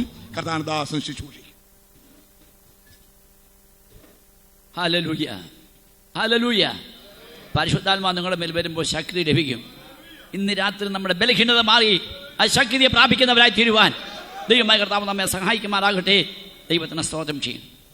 ഈ പരിശുദ്ധാത്മാവ് ഞാൻ അതിൻ്റെ വിശദീകരണത്തിലേക്ക് ഇറങ്ങാൻ സമയമില്ലെങ്കിലും പുതിയ നിയമസഭയെ ശുശ്രൂഷിക്കുന്ന നാം എല്ലാവരും അഭിഷക്തന്മാരാണ്. ഇവിടെ എല്ലാ വിശ്വാസികളും അഭിഷക്തന്മാരായിരിക്കണം. പരിശുദ്ധാത്മാവിനെ പ്രാപിച്ച് അതിൻ്റെ അഭിഷക്തന്മാരായിരിക്കുന്നവർക്ക് മാത്രമേ, ഞാൻ കഴിഞ്ഞ ദിവസം പറഞ്ഞു, പുതിയ നിയമസഭയിൽ നമുക്ക് അംഗത്വം ലഭിക്കുകയുള്ളൂ. അതുകൊണ്ട് എല്ലാ പുതിയ നിയമ വിശ്വാസികളും കർത്താവ് സന്നിധിയിൽ രാജകീയ പുരോഹിതന്മാരാണ്. പഴയ നിയമത്തിൽ രാജാക്കന്മാർക്ക് അഭിഷേകമുണ്ട്, പുരോഹിതന്മാർക്ക് പ്രത്യേക അഭിഷേകമുണ്ട്. എന്നാൽ പുതിയ നിയമത്തിൽ പരിശുദ്ധാത്മാവിനെ പകർന്നുകൊണ്ട് നമ്മെ രാജകീയ പുരോഹിതന്മാരാക്കി തീർത്തിരിക്കുകയാണ്. അങ്ങനെ രാജകീയ പുരോഹിതന്മാരാക്കി തീർത്തിരിക്കണമെങ്കിൽ ഏത് ശുശ്രൂഷ ചെയ്യുന്നവരും നിശ്ചയമായിട്ടും പരിശുദ്ധാത്മാവിനെ പ്രാപിച്ചവരായിരിക്കണം. എൻ്റെ കൊച്ചു പ്രായത്തിൽ ഞാൻ കുമ്പനാട്ട് പോകുമ്പോൾ, ഞാൻ ഇതിനു മുമ്പും ഇവിടെ എവിടെയോ പറഞ്ഞിട്ടുള്ളതാണ്, ഞാൻ കുമ്പനാട്ട് പോകുമ്പോൾ എൻ്റെ പിതാവിനോട് ഒരുമിച്ച് എനിക്ക് അന്ന് 10 വയസ്സ് 11 വയസ്സ് പ്രായമേ ഉള്ളൂ. ഞാൻ അവിടെ പോകുമ്പോൾ കുമ്പനാട്ട് കൺവെൻഷന് ഈ പന്തൽ അന്നൊക്കെ ഇന്ന് കൂലി കൊടുക്കല്ല, അന്നെല്ലാം വിശ്വാസികൾ വന്ന് കുഴി കുത്തി പന്തലിട്ട് അത് ഒരാഴ്ച 2 ആഴ്ച മുമ്പേ ഈ പന്തലിൻ്റെ പണി തുടങ്ങും. അങ്ങനെ നടക്കുമ്പോൾ ഒരു സഹോദരനോട് സ്തോത്രം സ്തോത്രം സ്തോത്രം പറഞ്ഞ് ഇങ്ങനെ കുഴി കുത്തിക്കൊണ്ടിരിക്കുമ്പോൾ ബഹുമാനപ്പെട്ട കെ എബ്രഹാം സാർ അഥവാ സാറപ്പച്ചൻ അവിടെ വന്നിട്ട് അദ്ദേഹത്തോട് ചോദിച്ചു, എന്താ സഹോദരൻ സ്തോത്രം മാത്രം പറഞ്ഞുകൊണ്ടിരിക്കുന്നത്, നീ പരിശുദ്ധാത്മാവിനെ പ്രാപിച്ചല്ലേ എന്ന് ചോദിച്ചു. ഇല്ലപ്പച്ച, ഞാൻ കാത്തിരിക്കുകയാണെന്ന്. അങ്ങനെയാണെങ്കിൽ കുഞ്ഞെ കുഴി കുത്തണ്ട, നീ അവിടെ പോയി ഹോളിനകത്ത് ദൈവമക്കൾ നിന്ന് പ്രാർത്ഥിക്കുന്നുണ്ട്, പോയി പരിശുദ്ധാത്മാവിനെ പ്രാപിച്ചിട്ട് നീ വന്ന് കുഴി കുത്തിയാവേ എന്ന് പറയും. ഇതെൻ്റെ ചെവിക്ക് കേട്ട വിഷയം, എൻ്റെ കൊച്ചു പ്രായത്തിൽ ഞാൻ കണ്ട വിഷയമാണ്. അതായിരുന്നു അന്നത്തെ കാലത്തെ പരിശുദ്ധാത്മാവിൻ്റെ ശക്തിയും അന്നത്തെ കാലത്തെ പഠിപ്പിരുമെന്ന് ഓർത്തിട്ട് ഇന്ന് രാത്രി ദൈവമക്കൾ ഓർത്തോണം, പരിശുദ്ധാത്മാവിനെ പ്രാപിക്കാത്ത ഒരു വ്യക്തിക്കും സഭയിൽ യാതൊരു ശുശ്രൂഷയും ചെയ്യുവാൻ അവകാശമില്ല. അവൻ പരിശുദ്ധാത്മാവിനെ പ്രാപിച്ചിട്ട് വേണം അവനെ കൊണ്ട് ശുശ്രൂഷിപ്പിക്കേണ്ടത് എന്നുള്ള കാര്യം അറിഞ്ഞുകൊള്ളേണ്ടത് ഏറ്റവും ആവശ്യമാണ്. ദൈവത്തിന് സ്തോത്രം ചെയ്യുന്നപ്പോൾ അങ്ങനെ വിശദീകരിക്കുന്നില്ല. ഇവിടെ ഈ ന്യായാധിപനാകുന്ന സ്വന്തം ശിംശോൻ അവനെ ഇവിടെ നോക്കിയാട്ട് ന്യായാധിപന്മാരുടെ പുസ്തകം 16-ാം അധ്യായം അതിൻ്റെ 6-ാമത്തെ വാക്യം ഒന്ന് വായിച്ചാട്ട്. ഈ ശിംശോനെ വല്ല വിധത്തിലും തകർത്ത് കളവാനാണ് പരിശുദ്ധ അല്ലെങ്കിൽ ലോകത്തിൻ്റെ ഉദ്ദേശം. ഇന്ന് രാത്രി തന്നെ കേൾക്കുന്ന ഓർത്തോണം, നാം ഓരോരുത്തരും കർത്താവിൻ്റെ നാസീറാണെങ്കിൽ നമ്മുടെ മേൽ പരിശുദ്ധാത്മാവ് ശക്തിയെ പകർന്നിട്ടുണ്ട്. എന്നാൽ നമ്മുടെ ശക്തിയെ ഇല്ലാതാക്കണമെന്നാണ് ഇത് പിശാചിന്റെ ആഗ്രഹം. നോക്കാട്ടെ, വായിച്ചാട്ടെ. അങ്ങനെ ദലീല ശിംശോനോട്, നിന്റെ മഹാശക്തി ഏതിലാകുന്നു? വളരെ ശ്രദ്ധിച്ച് പറയും, നിന്റെ മഹാശക്തി ഏതിലാകുന്നു? പഴയ നിയമത്തിൽ വന്നും പോയിക്കൊണ്ടിരുന്ന പരിശുദ്ധാത്മാവിനെയാണ് അവന് ലഭിച്ചിരുന്നതെങ്കിൽ പുതിയ നിയമവിശ്വാസികളാകുന്ന നമ്മുടെ മേൽ വന്നും പോയിരിക്കുന്ന പരിശുദ്ധാത്മാവിനെ അല്ല, നമ്മുടെ ഉള്ളിൽ എന്നേക്കും സ്ഥിരമായി വസിപ്പാൻ അവൻ പരിശുദ്ധാത്മാവിനെ തന്നിരിക്കുകയാണ്. അങ്ങനെയാണെങ്കിൽ ആ പരിശുദ്ധാത്മാവിനെ പ്രാപിച്ചത് നമുക്ക് ഓർത്തണം. 2 കൊരിന്ത്യർ 4-ാം അധ്യായത്തിൻ്റെ 7-ാം വാക്യം വായിക്കുമ്പോൾ പറഞ്ഞിരിക്കുന്നത്, ഈ അത്യന്ത ശക്തി ഞങ്ങളുടെ സ്വന്തമെന്നല്ല, ദൈവത്തിൻ്റെ ദാനമത്ര എന്ന് വരേണ്ടതിന് ഈ മൺകൂടാരങ്ങളിൽ അതിൽ പകർന്നിരിക്കുന്നുവല്ലോ. ഇന്ന് രാത്രി എന്നെ കേൾക്കുന്ന യുവമക്കളെ, നമ്മുടെ മേൽ പകർന്നിരിക്കുന്ന പരിശുദ്ധാത്മാവിൻ്റെ ശക്തിയെ നമ്മൾ അവഗണിക്കരുത്. ഇത് അത്യന്ത ശക്തിയാണ്, ഇത് അത്യന്ത ശക്തിയാണ്, ഇത് അത്യന്ത ശക്തിയാണ്. ഈ അത്യന്ത ശക്തി വ്യാപരിക്കുന്നിടത്ത് ദുഷ്ടന്റെ യാതൊരു തീയമ്പോഴും ഫലിക്കയില്ല. ഇന്ന് രാത്രി ഈ അത്യന്ത ശക്തി നിന്റെ മേൽ വ്യാപരിപ്പത്തവണ്ണം ഇവിടെയാകുമാറാകട്ടെ. ദൈവത്തിന് സ്തോത്രം. Price the Lord. ശിംശോന്റെ മേൽ അത്യന്ത ശക്തി, ഈ മഹാശക്തി പ്രാപിച്ചതിന്റെ ഫലമായി ഇവിടെ പറഞ്ഞിരിക്കുന്നു. ഈ മഹാശക്തി ഏതിലെന്ന് ഞങ്ങൾക്ക് പറഞ്ഞു തരണം. Price the Lord. നമ്മുടെ മഹാശക്തി ഏതിലെന്ന് നോക്കിയാൽ നമ്മുടെ കർത്താവുള്ള ആശ്രയത്താലും നമ്മിൽ പകർന്നിരിക്കുന്ന പരിശുദ്ധാത്മാവിൻ്റെ ശക്തിയാലുമാണ്. അങ്ങനെയാണെങ്കിൽ ഈ ശക്തിയെ നമ്മൾ ക്ഷയിപ്പിക്കുവാനായിട്ടാണ് സാത്താൻ്റെ തന്ത്രം. അടുത്ത വാക്യം വായിച്ചാൽ, നിന്റെ മഹാശക്തി ഏതിലാകുന്നു? ഏതിനാൽ നിന്നെ ബന്ധിച്ചൊതുക്കാം? ഏതിനാൽ നിന്നെ ബന്ധിച്ച് ഒതുക്കാം. ഇന്ന് രാത്രി ഓർത്തോണം, വിശ്വാസികളെ നമ്മെ സംബന്ധിച്ചിടത്തോളം, വിശ്വാസികൾ മാത്രമല്ല, സാത്താനെ കുറിച്ച് കർത്താവ് യേശുവിനെ പറഞ്ഞു, അവൻ അറുപ്പാനും മുടിപ്പാനും നശിപ്പിപ്പാനുമായി വരുന്നു. ജീവിതങ്ങളെയെല്ലാം ബന്ധിച്ചൊതുക്കുവാനായിട്ടാണ് അവൻ്റെ ആഗ്രഹിക്കുന്നത്. അവൻ്റെ ബന്ധനത്തിലിരിക്കുന്നവരെ അവൻ ഒതുക്കിയിട്ടിരിക്കുക. എന്നാൽ വിശ്വാസികളാകുന്നവരെയും അവരെ ബന്ധിച്ചൊതുക്കുവാൻ ശ്രമിക്കുന്ന ഒരു ലോകം അല്ലെങ്കിൽ ഒരവസ്ഥയാണ് ഈ അന്ത്യകാലത്തുള്ളതെന്ന് നമ്മൾ പ്രത്യേകം അറിഞ്ഞുകൊള്ളണം. നാം ആത്മാവിൽ നിറഞ്ഞ് ആരാധിച്ച് മുൻപോട്ട് പോകുമ്പോൾ നമ്മെ എങ്ങനെ ബന്ധിച്ചൊതുക്കാം, എന്തിനാ ഈ ബന്ധിച്ചൊതുക്കാൻ നോക്കിയെന്ന് പറഞ്ഞു കഴിഞ്ഞാൽ ഒരു ചെറിയ ഉദാഹരണം അങ്ങ് പറഞ്ഞേക്കാം. ഞങ്ങൾ വാഴമുട്ടത്തിൻ്റെ അടുത്ത്, പത്തനംതിട്ടയിലുള്ള വാഴമുട്ടത്തിൻ്റെ അടുത്ത് ഒരു വീട്ടിലിങ്ങനെ ആരാധിച്ചുകൊണ്ടിരിക്കുമ്പോഴാണ്, അതുകൊണ്ട് ഒരു 10-20 വർഷത്തിന് മുമ്പ് നിങ്ങളെല്ലാവരും കേട്ട് കാണും, മലയാറ്റൂർ എന്ന് പറയുന്ന മലയാലപ്പുഴ ഒരു വലിയ ബസ് ആക്സിഡൻ്റ് ഉണ്ടായി, 10-60 പേര് മരിച്ച് ഒരു സംഭവം. ഈ സംഭവം ഉണ്ടായിക്കഴിഞ്ഞാൽ അവരവിടെ ഈ പ്രശ്നമെല്ലാം വെപ്പിച്ച് നോക്കിക്കഴിഞ്ഞപ്പോൾ അവർ പറഞ്ഞു, ഒരു വലിയ മന്ത്രവാദം അവിടെ മലശ്ശേരി മുക്കിൻ്റെ അവിടെ നിന്ന് അടുത്ത് വട്ടക്കുളഞ്ഞി എന്ന് പറയുന്ന ഒരു വീട്ടിൽ ഒരു വലിയ മന്ത്രവാദം നടക്കുന്നുണ്ട്. ആ മന്ത്രവാദത്തിൻ്റെ ശക്തി കൊണ്ട് നമ്മുടെ ദേവിക്ക് ഇവിടെ ഇരിക്കാൻ വയ്യാന്ന് പറയും. നടന്ന സംഭവം നിങ്ങളുടെ അഡ്രസ്സ് അത് ഞാൻ പറയുന്നത്, അതിനാൽ നിങ്ങൾ എഴുതി ചോദിച്ചു വയ്ക്കൂ. ഉപദേശിമാർ പറയുന്ന പോലെ എന്തെങ്കിലും പറഞ്ഞ് നിങ്ങളെ കബളിപ്പിക്കാൻ പറയാമല്ലേ. അതനുസരിച്ച് ഒരു ചില വ്യക്തികൾ അവിടെ വന്നു. ഈ വട്ടക്കുളഞ്ഞി ജോർജിൻ്റെ വീട് നോക്കി അന്വേഷിച്ച് വന്നിട്ട് പറഞ്ഞു, നിങ്ങളിവിടെ ഈ വലിയ മന്ത്രവാദം ചെയ്യുന്നല്ലോ, ഈ ആ മന്ത്രവാദം നിർത്തണമെന്ന്. ഞങ്ങൾ മന്ത്രവാദം ചെയ്യുന്നില്ല, ഞങ്ങളുടെ കർത്താവിനെ ആരാധിക്കുന്നതേ ഉള്ളെന്ന് പറഞ്ഞു. ഇത് കഴിഞ്ഞു അവർ പറഞ്ഞു, ഈ ആരാധന ഇവിടുന്ന് മാറ്റണം, ഞങ്ങളുടെ ദേവിക്ക് അവിടെ നിൽക്കാൻ വയ്യ. ഒരു കാര്യം ഓർത്തോണം, ഇന്ന് ദൈവമക്കൾ പിശാചിനെ പിടിച്ചു നടക്കുക.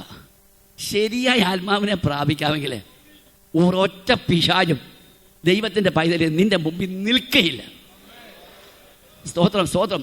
യോശുവോട് പറഞ്ഞു, നിന്റെ ജീവകാലത്ത് ഒരു ശത്രുവും നിന്റെ മുമ്പിൽ നിൽക്കയില്ല. ഇവിടെ പ്രവാചകന്മാർ വന്നാൽ ഒരു കാര്യം ചെയ്തേക്കാം, പറഞ്ഞേക്കാം, നിങ്ങൾ പാവപ്പെട്ട മനുഷ്യരെ വഞ്ചിക്കരുത്. സ്തോത്രം. നിങ്ങളിവിടെ വന്ന് വല്ലതും വാങ്ങിച്ചുകൊണ്ട് പോയിക്കൂ. പക്ഷേ പാവപ്പെട്ട ദൈവമക്കളെ ഇത് പിശാചുണ്ടെന്ന്, ബന്ധനമുണ്ടെന്ന് പറഞ്ഞ്, ബന്ധനത്തിന് കീഴ്പ്പെടുന്ന് പറഞ്ഞ് അവനെ വഞ്ചിക്കരുത്. അങ്ങനെ ബന്ധനം ഉണ്ടെങ്കിൽ അഴിച്ചേച്ച് പോയിക്കോണം. ഇന്ന് രാത്രി ഞാൻ പറയട്ടെ, അഴിക്കാനുള്ള മാർഗം എൻ്റെ കയ്യിലും നിങ്ങളുടെ കയ്യിലുമല്ല. അഴിക്കാനുള്ള മാർഗം നാം ദൈവത്തിൻ്റെ കൽപ്പന അനുസരിച്ചാൽ, നിശ്ചയമായിട്ട് നിന്റെ ബന്ധനം അഴിഞ്ഞു മാറുക തന്നെ ചെയ്യും. നീ ബന്ധനത്തിരിപ്പാൻ നിന്റെ ഉടയവൻ നിന്നെ കുറിച്ച് ആഗ്രഹിക്കുന്നില്ല. ദൈവത്തിന് സ്തോത്രം ചെയ്യുന്നു. Price the Lord. ഇന്ന് രാത്രി കേൾക്കുന്ന വചനത്തുമ്പി അനുസരണം കൊടുക്കുന്നെങ്കിൽ, അല്ല നിന്റെ ഭവനത്തിൽ ചെല്ലുന്നതിന് മുമ്പ് നിന്റെ ബന്ധനം അഴിഞ്ഞിരിക്കും എന്നുള്ളത് 100% അഷുറൻസ് ഞാൻ തരികയാണ്. പ്രൈസ്. എൻ്റെ ദൈവം കള്ളം പറയുന്നവനല്ല. ദൈവത്തിന് സ്തോത്രം. Price the Lord. അതുകൊണ്ട് ദൈവമക്കൾക്ക് നല്ല ഉറപ്പുണ്ടായിരിക്കണം. നീ ദൈവത്തിൻ്റെ ചട്ടങ്ങളും കൽപ്പനകളും വിധികളും കേട്ട് പ്രമാണിച്ച് നടന്നാൽ നിശ്ചയമായിട്ടും നിന്റെ ബന്ധനങ്ങളെ അവർ അഴിച്ച് മാറ്റിക്കൊള്ളും. ദൈവത്തിന് സ്തോത്രം ചെയ്യുന്ന പോട്ട്. ശിംശോന്റെ മഹാശക്തി ഏതിലാണെന്ന് അവനറിയാം. മാത്രമല്ല അവനെ ബന്ധിച്ചെങ്ങനെ ഒതുക്കാമെന്നാണ് നോക്കുന്നത്. വിശ്വാസിയെ നിന്നെ ബന്ധിച്ചൊതുക്കുവാൻ നോക്കുന്ന പിശാച് ഊടാടി നടക്കുക. സ്തോത്രം. അതുകൊണ്ടാണ് പത്രോസിൻ്റെ 1-ാം ലേഖനം 5-ാം അധ്യായത്തിൽ 8-ാം വാക്യത്തിൽ പറയുന്നത്, സാത്താൻ എന്ത് ചെയ്യുന്നു? അലർന്ന സിംഹം എന്ന പോലെ ആരെ വിഴുങ്ങേണ്ടും നോക്കിക്കൊണ്ട് ഇങ്ങനെ ചുറ്റിത്തിരിഞ്ഞ് നടക്കുക. ജീവിക്കുന്ന ദൈവമക്കളെ തകർത്ത് കളവാൻ വിവിധ തന്ത്രങ്ങളുമായി അവൻ കടന്നു വരുമ്പോൾ അവൻ്റെ തന്ത്രങ്ങളെ നമ്മൾ വിവേചിച്ചറിഞ്ഞിട്ട് അവൻ്റെ മേൽ പൂർണ്ണ ജയമെടുക്കുവാൻ കർത്താവ് നമ്മോടുകൂടി ഉണ്ട്. അത് വിശ്വസിക്കുന്ന ദൈവമക്കൾക്ക് ഞാൻ കർത്താവിനെ സ്തുതിക്കുന്നു. പരാജയപ്പെടുവാൻ അല്ല നിന്നെ വിളിച്ചത്, ജയകരമായി ജീവിക്കാനായിട്ട് കർത്താവ് നിന്നെ വിളിച്ചത്. ദൈവത്തിന് സ്തോത്രം ചെയ്യും. അങ്ങനെയാണെങ്കിൽ ഇവിടെ നമുക്ക് കാണാം, ബന്ധിച്ചൊതുക്കാൻ നോക്കുക. ഉടനെ ദലീല ശിംശോനോട് ചോദിക്കുന്നു. അടുത്ത വാക്യം. ശിംശോൻ അവളോട്, ഒരിക്കലും ഉണങ്ങാതെ പച്ചയായ 7 ഞാണുകൊണ്ട് എന്നെ ബന്ധിച്ചാൽ. ഞാൻ വിശദീകരിക്കാൻ സമയമെടുക്കുന്നില്ല. സ്തോത്രം. ഈ വേണ്ടാത്തടത്ത് പോയി നിൽക്കുന്നതുകൊണ്ടാണ് അനേക വിശ്വാസികളുടെയും അഭിഷേകം അല്ലെങ്കിൽ അവരുടെ ശക്തി നഷ്ടപ്പെട്ടു പോകുന്നു. ദൈവത്തിൻ്റെ പൈതലേ, ഒരു ദൈവപൈതൽ നിൽക്കാവുന്ന സ്ഥലമുണ്ട്, ഇരിക്കാവുന്ന സ്ഥലമുണ്ട്, സംസാരിക്കാവുന്ന ഇടമുണ്ട്. ലോകജോലിക്കൊക്കെ പോയാലും കൊള്ളാം. നമ്മുടെ ദൈവത്തിൻ്റെ തിരുവചനത്തിൽ പഠിക്കുന്ന ദാനിയേലിനെ പോലെയും യോസേഫിനെ പോലൊക്കെ പാലിക്കേണ്ടതായ വേർപാട് ശരിക്കും പാലിച്ചുകൊണ്ട് നിൽക്കാമെന്നുണ്ടെങ്കിൽ അപ്രകാരമുള്ളൊരു ദൈവത്തിൻ്റെ പൈതലിൻ്റെ ശക്തി ഒരിക്കലും നഷ്ടപ്പെട്ടു പോവുകയില്ല. ദൈവത്തിന് സ്തോത്രം ചെയ്യും. പലപ്പോഴും പലതിലും നമ്മൾ തെറ്റിപ്പോകുന്നവരാകുന്നതുകൊണ്ടാണ് പ്രശ്നമുള്ളത്. ഇന്ന് രാത്രി തെറ്റിപ്പോകുന്നവരെയാണ് കർത്താവിന് ആവശ്യമായിരിക്കുന്നത്, ജയമെടുക്കുന്നവരെയാണ് കർത്താവിന് ആവശ്യമായിരിക്കുന്നത്. ദൈവത്തിന് സ്തോത്രം ചെയ്യുന്നത്. എൻ്റെ നാഥനാകുന്ന യേശുവിൻ്റെ മുമ്പിൽ സകല മുഴങ്കാലും മടങ്ങുന്നതിൻ്റെ പ്രധാനപ്പെട്ട കാര്യം കർത്താവിൻ്റെ ജീവിതത്തിൽ ഒരു പരാജയം പോലും സംഭവിക്കാതെ എപ്പോഴും ജയമെടുത്തുകൊണ്ടിരുന്നു. നമുക്ക് അതിൽ പരിശുദ്ധാത്മാവിനെ തന്നിരിക്കുന്നതും പരിശുദ്ധാത്മാവിനെ നമ്മെ മുദ്രയിട്ടിരിക്കുന്നതും അങ്ങോട്ട് ജയകരമായ അവസ്ഥയ്ക്ക് വേണ്ടി ആണെന്ന് അറിഞ്ഞിട്ട് നമ്മൾ സാത്താൻ്റെ തന്ത്രങ്ങളിൽ വല്ലതിലും കുടുങ്ങിപ്പോയാൽ അപ്പോൾ തന്നെ മാനസാന്തരപ്പെട്ട് ദൈവസന്നിധി യഥാസ്ഥാനപ്പെട്ട് അവൻ്റെ മേൽ ജയമെടുക്കുന്നവരായി മാറുവാൻ കർത്താവ് നമ്മെ സഹായിക്കുമാറാകട്ടെ. ദൈവത്തിന് സ്തോത്രം ചെയ്യും. ഹല്ലേലൂയ. പോട്ടെ. അങ്ങനെയാണെങ്കിൽ നമ്മെ ബന്ധിച്ചൊതുക്കുവാൻ അവൻ നോക്കുമ്പോൾ നമ്മൾ ഓർത്തുകൊള്ളേണ്ടത്, അന്നേരം ശിംശോൻ ഓർത്തിച്ചാൽ മതി, ഇവിടെ കൂടെ താമസിച്ചാൽ അല്ലെങ്കിൽ ഇവിടെ താമസിച്ചാൽ എൻ്റെ മഹാശക്തി നഷ്ടപ്പെട്ടു പോകും. ഞാൻ ഒരു ദിവസം എൻ്റെ ഹൃദയം തുറക്കേണ്ടി വരും. ഇങ്ങനെ അധികം നാൾ കള്ളം പറഞ്ഞുകൊണ്ട് മുൻപോട്ട് പോകാൻ കഴിയത്തില്ല എന്നവൻ അറിഞ്ഞിട്ട് അന്ന് രാത്രി അവൻ ഓടിയാൽ അവൻ എത്ര ഭാഗ്യവാനായിരുന്നു. സ്തോത്രം. അതിന് പകരം ലോകത്തിൻ്റെ ഇപ്പം മുമ്പ് പാട്ട് പാടിയപ്പോൾ ഞാൻ ഓർത്തു, ലോകത്തിൻ മോഹം വരി എങ്ങനെയായിരുന്നു? ഭാര്യ എങ്ങനെയായിരുന്നു? ലോകത്തിൻ മോഹം വിട്ടോടിയിടുവാൻ സാത്താന്യ ശക്തിയെ ജയിക്കണമെങ്കിൽ എന്ത് വേണം? ഒന്ന് പറ സഹോദരന്മാരെ. സാത്താന്യ ശക്തി, സാത്താൻ്റെ പോക്കറ്റ് എല്ലാം എടുത്ത് പോക്കറ്റിൽ വെച്ചോണ്ട് നടക്കുക. ലോകത്തിൻ മോഹം എല്ലാം എടുത്ത് അകത്ത് വെച്ചോണ്ടാ സാത്താനെ ശാസിക്കുന്ന. പോ സാത്താനെ, പോ സാത്താന്. സാത്താൻ പോകൂ. സാത്താൻ പോകണമെങ്കിൽ സാത്താൻ്റെ അവകാശങ്ങൾ നിന്റെ ജീവിതത്തിൽ നിന്ന് എടുത്ത് പറഞ്ഞു കളഞ്ഞ. ഇല്ലെങ്കിൽ റാഹേലിന് സംഭവിച്ച പോലെ നിനക്ക് സംഭവിക്കും. ലക്ഷ്യസ്ഥാനത്ത് എത്തുകയില്ല. വഴിയരി വിളിച്ച് നീ മരിച്ചു പോകാനിടയായിട്ട്. ദൈവത്തിൻ്റെ പൈതലേ, ഭയപ്പെടുക, ഭയപ്പെടുക. നിന്റെ ഉള്ളിലുള്ള ലോകത്തിൻ്റെ മോഹങ്ങളെയും ലോകത്തുള്ള അട്രാക്ഷൻസും സഹോദരിമാരെ സഹോദരന്മാരെ ജീവിതത്തിൽ വിട്ടു കളഞ്ഞിട്ട് ദൈവത്തിൻ്റെ പ്രമാണത്തിനോട് നിന്നെ തന്നെ ഏൽപ്പിച്ചു കൊടുത്തോണ്ട് എൻ്റെ മഹാശക്തി നഷ്ടപ്പെടുന്ന ഒരു വിഷയവും എനിക്ക് വേണ്ട കർത്താവേ എന്ന് പറവാൻ ഇടയാകുമാറാകട്ടെ. ദൈവത്തിൻ്റെ സ്തോത്രം. ആ ശിംശോൻ്റെ പദത്തിൽ ഒരു അതുകൊണ്ടുണ്ട്. വായിച്ചാൽ ഒരിക്കലും ഉണങ്ങാതെ പച്ചയായ 7 ഞാണുകൊണ്ട് എന്നെ ബന്ധിച്ചാൽ എന്റെ ബലം ക്ഷയിച്ച് ഞാൻ ശേഷം മനുഷ്യരെ പോലെ ആകുമെന്ന് പറഞ്ഞു. പിശാചിന്റെ ആഗ്രഹം എന്തുവാ? നമ്മൾ ആരാണ്? ഇന്ന് രാത്രി എത്ര ദൈവങ്ങൾക്ക് പറയാൻ കഴിയും? ഞാനൊരു വിശുദ്ധനാണ്, അവൻ രക്തം കൊടുത്ത് എന്നെ വിലയ്ക്ക് മേടിച്ചതാണ്, അവൻ രക്തത്താൽ എന്നെ കഴുകിയതാണ്. വിശ്വാസത്തോട് ധൈര്യമായിട്ട് പറയാവോ ദൈവമക്കളെ? നമ്മുടെ ഹൃദയത്തിൽ ഈ അധൈര്യം വരരുത്. സ്തോത്രം. രക്തം കൊടുത്ത് വിലയ്ക്ക് മേടിച്ചു. സ്തോത്രം, സ്തോത്രം. അപ്പോസ്തലപ്രവൃത്തി 20-28 വാക്യം വായിക്കുമ്പോൾ അവിടെ ആ കാര്യം എഴുതി വെച്ചിട്ടുണ്ട്. സ്തോത്രം. അവിടെ 1 കൊരിന്ത്യർ 6 അധ്യായത്തിലും ആ കാര്യം പ്രത്യേകം എഴുതി വെച്ചാണ്. അവൻ നമ്മെ വിലയ്ക്ക് മേടിച്ചിരിക്കാൻ.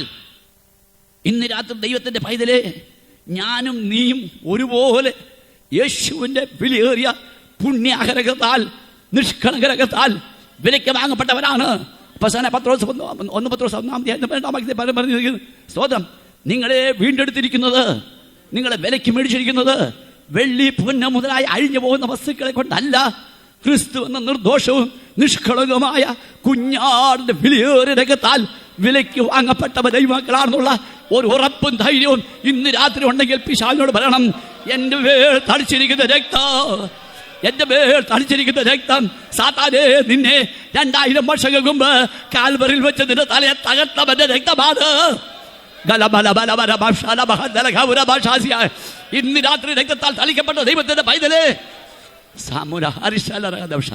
രക്തം ചെയ്യാം, രക്തം ചെയ്യാം. ഹല്ലേലൂയ. ദൈവത്തിന്റെ രക്തത്തിൽ ആശ്രയിച്ചോളാം. സ്വതം ഇന്ന് രാത്രി രക്തത്തിൽ ആശ്രയിച്ചോണ്ടിരുന്നോളുക. നിന്റെ ബന്ധം ഇപ്പോൾ തന്നെ വെടിയാകമാറാകട്ടെ. സ്തോത്രം, സ്തോത്രം. വിലയ്ക്ക് മേടിച്ചവൻ നിന്നെ വഴിയിൽ ഇട്ടേച്ച് പോകുന്നവനല്ല. വിലയ്ക്ക് മേടിച്ചവനെ ലക്ഷ്യസ്ഥാനത്ത് കൊണ്ട് എത്തിക്കുവാൻ ശക്തനാണ്, പ്രാപ്തനാണ്. അവൻ കൊണ്ട് എത്തിക്കുക തന്നെ ചെയ്യും. രക്തം കൊണ്ട് മുദ്രയിടപ്പെട്ട ജനം ഒന്നിച്ച്, രക്തം കൊണ്ട് മുദ്രയിടപ്പെട്ട ഊതിടുമ്പോൾ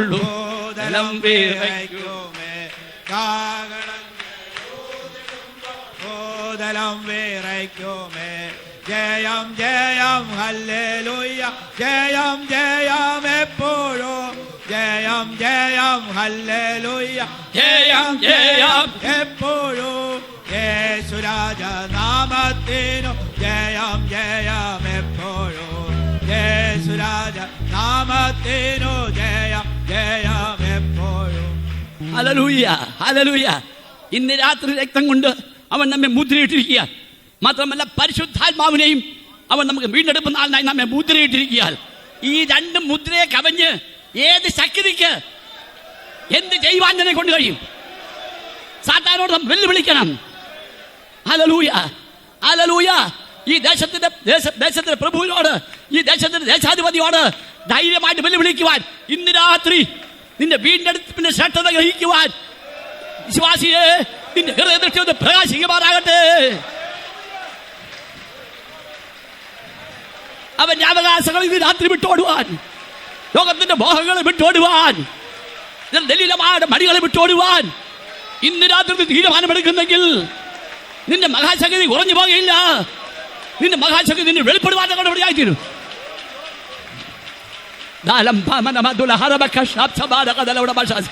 അന്യായ ബന്ധങ്ങളായി ജീവിതങ്ങളെ മുടിച്ചോടിക്കുന്ന മുടിവടകളായി ഏതെല്ലാം അന്യായ ശക്തികൾ, ദേശാധിപതി ശക്തികൾ ദൈവജനത്തിന്റെ പ്രത്യാശയെ കുറിച്ച് കളവാൻ ശ്രമിക്കുന്നു. യേശുവിന്റെ നാമത്തിൽ, യേശുവിന്റെ നാമത്തിൽ, യേശുവിന്റെ നാമത്തിൽ അവരുടെ മേൽ ജയമെടുക്കുന്നു. ഹല്ലേലൂയ, ഹല്ലേലൂയ, ഹല്ലേലൂയ, ഹല്ലേലൂയ, ഹല്ലേലൂയ, ഹല്ലേലൂയ, ഹല്ലേലൂയ. സ്തോത്രം. ഇപ്പോൾ ശിംശോൻ പറയാണ്, ഞാൻ ശേഷം മനുഷ്യനെ പോലെയാണ്. ദൈവത്തിന്റെ പൈതലേ, പിശാചിന്റെ ഉദ്ദേശം എന്താണ്? നിന്നെ ശേഷം മനുഷ്യനെ പോലെ ആക്കണം. നമ്മൾ ആരാണ്? കർത്താവിന് വേണ്ടി. ഒന്ന് പറഞ്ഞിട്ട്, കർത്താവിന് വേണ്ടി വേർതിരിക്കപ്പെട്ടവർ, ഒരു വിശുദ്ധനായിരിക്കാൻ വേർതിരിക്കപ്പെട്ടവരാണെന്ന് ധൈര്യമുള്ള ദൈവമക്കളോട് ഹല്ലേലൂയ പറഞ്ഞു. അങ്ങനെയാണെങ്കിൽ നീ ശേഷം മനുഷ്യനെ പോലാക്കാൻ ശത്രു ശ്രമിക്കുമ്പോൾ സാത്താനെ നിന്റെ തന്ത്രം പറ്റത്തില്ല. ഞാൻ ശേഷം മനുഷ്യനെ പോലാകത്തില്ലെന്ന് പറയാൻ ഒരു ധൈര്യം ഉണ്ടായിരിക്കണം. സ്തോത്രം. അതിന് ഒറ്റ മാർഗം, ശേഷം മനുഷ്യനെ പോലാക്കുവാൻ പ്രവർത്തിച്ചുകൊണ്ടിരിക്കുന്ന ഒരു പിശാച് ഇവിടെ പ്രവർത്തിക്കുന്നതിനാൽ അവനെ വിട്ടോടുവാൻ. ഇസ്രയേലിന് പറ്റിയ ഒരു പരാജയം നമുക്കറിയാം. ന്യായാധിപന്മാരാൽ ഭരിക്കപ്പെട്ടു വരുമ്പോൾ ഈ ഇസ്രായേൽ പറയുകയാണ്, ഞങ്ങൾക്ക് അവസാനത്തെ ന്യായാധിപനാകുന്ന ശമൂവേലിൻ്റെ കാലത്ത് പറയാണ്, ഞങ്ങളെ ഭരിക്കുവാൻ ഞങ്ങൾക്ക് ജാതികളെപ്പോലൊരു രാജാവിനെ വേണം. ആത്മീയ ലോകത്തിന് പറ്റുന്ന വലിയ പരാജയം അവിടെ. ഞങ്ങൾക്ക് ജാതികളെപ്പോലാകണം. Price the Lord. ഞാൻ ഈ കഴിഞ്ഞ ദിവസങ്ങളിൽ ഞാൻ പറഞ്ഞ ഞാൻ രോഗിയായിരിക്കുമ്പോൾ എൻ്റെ കൂട്ടുവേലക്കാരായ സഹോദരന്മാരെല്ലാം അവിടെ വന്ന് ഉപവസിച്ച് പ്രാർത്ഥിച്ചുകൊണ്ടിരുന്നു. അങ്ങനെ പ്രാർത്ഥിച്ചുകൊണ്ട് കർത്താവിനെ ഒരു വലിയ ശുദ്ധീകരണത്തിലേക്ക് നടത്തിയ വിധങ്ങളായിരുന്നു. അവർ വന്നപ്പോൾ ഞാൻ അവരോട് എഴുന്നേറ്റിരുന്ന് ദൈവത്തിൻ്റെ വചനം സംസാരിക്കുമ്പോൾ ലൂക്കോസിൻ്റെ സുവിശേഷത്തിൽ കർത്താവായ യേശുക്രിസ്തുവിൻ്റെ കഷ്ടാനുഭവങ്ങളെക്കുറിച്ചും യേശുക്രിസ്തുവിൻ്റെ മരണത്തെക്കുറിച്ചും പറഞ്ഞു വരുമ്പോൾ ഈ ശിഷ്യന്മാരൊരു കാര്യം പറഞ്ഞു. ലൂക്കോസിൻ്റെ സുവിശേഷം 22-ാം അധ്യായം, നമ്മൾ 22-ാം അധ്യായം വായിക്കുമ്പോൾ അതിൻ്റെ 24 വാക്യം ഒന്ന് വായിച്ചു കഴിഞ്ഞു. തങ്ങളുടെ കൂട്ടത്തിൽ ആരെയാകുന്നു വലിയവനായി എണ്ണേണ്ടത് എന്നതിനെ ചൊല്ലി ഒരു തർക്കവും അവരുടെ ഇടയിലുണ്ടായി. എൻ്റെ ദൈവമേ, എവിടെ എക്കാലത്തോടൊരു പ്രശ്നമാണ്. ആരാ വലിയവൻ, ആരാ വലിയവൻ, ആരാ വലിയവൻ? ആത്മീയ ലോകത്തെ തകർക്കുന്ന ഒരു വല്ലാത്ത ശക്തിയാണ് വലിയവനാകാനുള്ള ആഗ്രഹം. ഞങ്ങളുടെ കൂട്ടത്തിൽ ആരെയാണ് വലിയവനെന്ന് ആക്കേണ്ടതെന്ന് അവരുടെ തർക്കവും വാദവും. കർത്താവ് ചത്തില്ല, ജീവനോടിരിക്കുന്നതേ ഉള്ളൂ. ഇനി മരിച്ചു കഴിഞ്ഞാൽ അടുത്ത വലിയവൻ ആരാണ്? പ്രശ്നം മൂത്തു. കർത്താവ് പറഞ്ഞ മറുപടി നോക്കണേ. അടുത്ത വാക്യം. അവനോ അവരോട് പറഞ്ഞത്, ജാതികളുടെ രാജാക്കന്മാർ അവരിൽ. ജാതികളുടെ രാജാക്കന്മാർ ഇവർ ആരെ പോലാകാനാണ് ശ്രമിക്കുന്നത്? ജാതികളെ. ദൈവസഭയുടെ പ്രമാണത്തിൽ സ്തോത്രം ഇവനൊരു അധികാരം ഉപയോഗിച്ചല്ല. അതുകൊണ്ടാണ് അപ്പോസ്തലനായ പത്രോസ് ലേഖനം എഴുതുമ്പോൾ 1 പത്രോസ് 5-ാം അധ്യായത്തിൽ അതിൻ്റെ 1 മുതൽ 5 വരെയുള്ള വാക്യങ്ങൾ വായിക്കുമ്പോൾ അവിടെ പറഞ്ഞിട്ടുണ്ട്. ആരും ഒന്ന് വായിച്ച കുഞ്ഞാത്തോടൊന്ന് വെള്ളപ്പൊന്ന് വായിച്ച് 1 പത്രോസ് 5-ന്റെ 1 മുതൽ. നിങ്ങളിലുള്ള മൂപ്പന്മാരെ ഒരു കൂട്ടുമൂപ്പനും ക്രിസ്തുവിന്റെ കഷ്ടാനുഭവത്തിന് സാക്ഷിയും വെളിപ്പെടുവാനുള്ള തേജസ്സിനെ കൂട്ടാളിയുമായി ഞാൻ പ്രബോധിപ്പിക്കുന്നത്, നിങ്ങളുടെ വിചാരണയിലുള്ള ദൈവത്തിന്റെ ആട്ടിൻകൂട്ടത്തെ മേയിച്ചുകൊള്ളുവിൻ. നിർബന്ധത്താലല്ല, ദൈവത്തിന് ഹിതമാവണ്ണം. നിർബന്ധത്താലല്ല, ദൈവത്തിന് ഹിതമാവണ്ണം. മനഃപൂർവമായും ദുരാഗ്രഹത്തോടെ. ദൈവസഭയുടെ ഭരണം നടക്കേണ്ടത് അങ്ങനെയാണ്. മനഃപൂർവമായും ദുരാഗ്രഹത്തോടെ അല്ല, ഉന്മേഷത്തോടെയും. നിങ്ങളുടെ കയ്യിൽ നിന്ന് വല്ലതും കിട്ടുമെന്ന് കരുതിയല്ല ഞങ്ങൾ നിങ്ങളെ ഭരിക്കേണ്ടത്. പിന്നെ ഉന്മേഷത്തോടെയും. ഇടവകളുടെ മേൽ കർത്തൃത്വം നടത്തുന്നവരായിട്ടല്ല, ഒരു അധികാരം ഉപയോഗിക്കാനല്ല. പിന്നെ ആട്ടിൻകൂട്ടത്തിന് മാതൃകളായി തീർന്നുകൊണ്ട് അധ്യക്ഷത ചെയ്യുവീൻ. ദൈവത്തിന് സ്തോത്രം ചെയ്യുന്നു. മാതൃകാ ജീവിതം വിശ്വാസികൾക്കും വേലക്കാർക്കും എല്ലാവർക്കും വേണ്ട ഒരു അത്യന്താപേക്ഷിത വിഷയമാണ് മാതൃകാ പീഠം.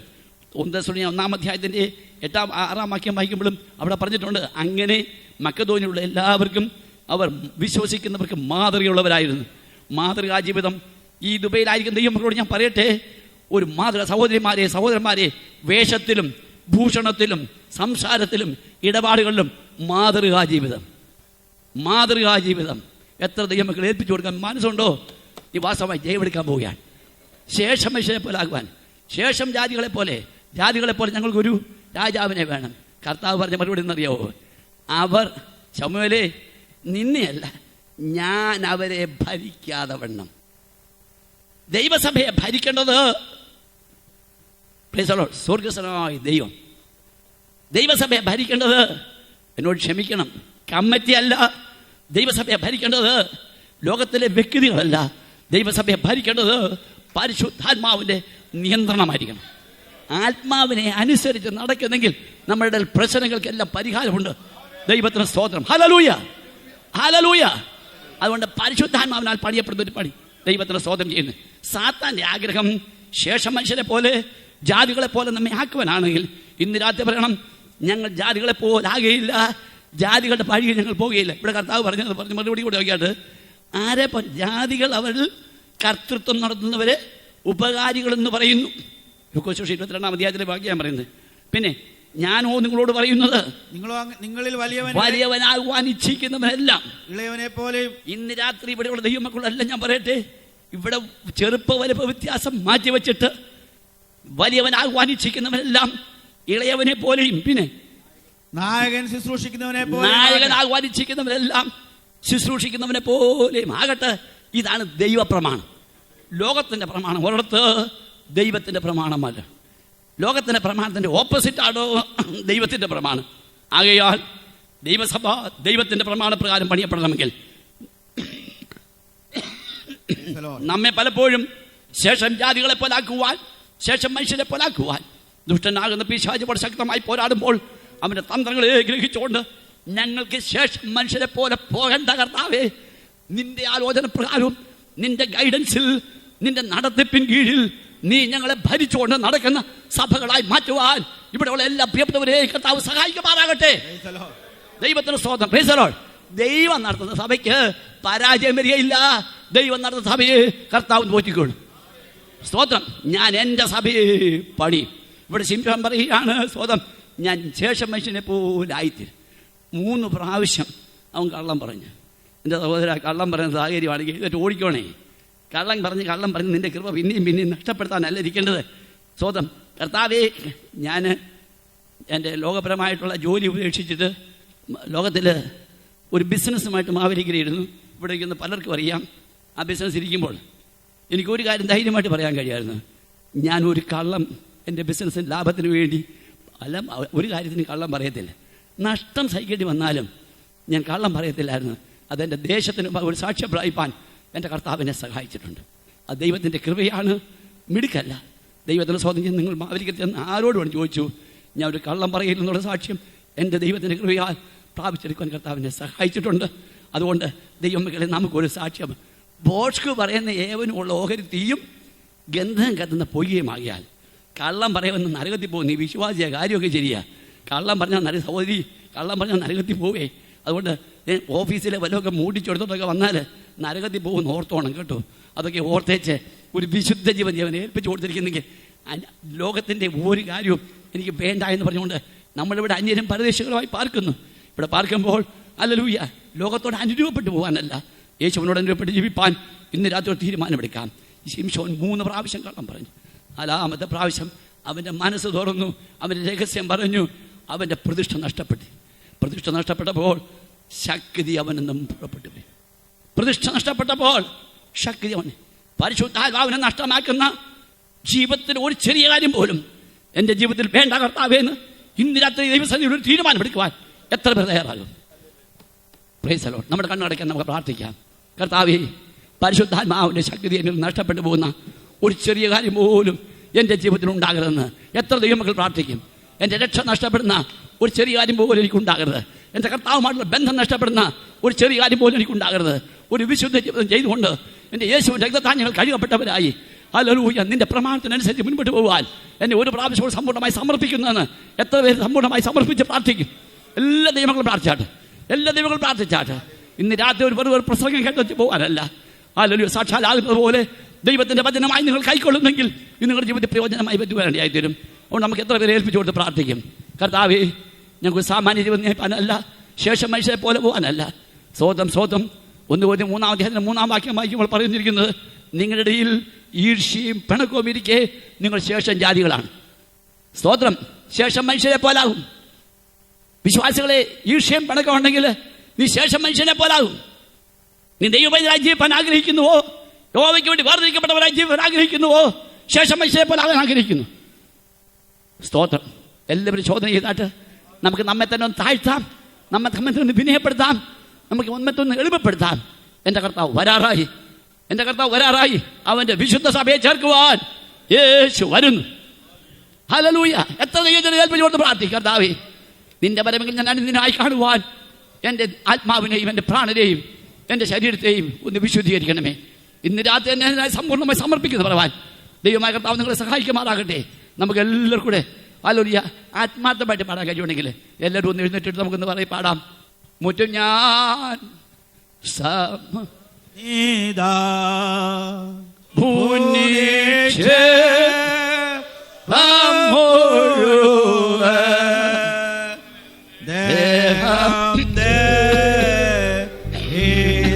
ആത്മാർത്ഥമായിട്ട് പാടണം.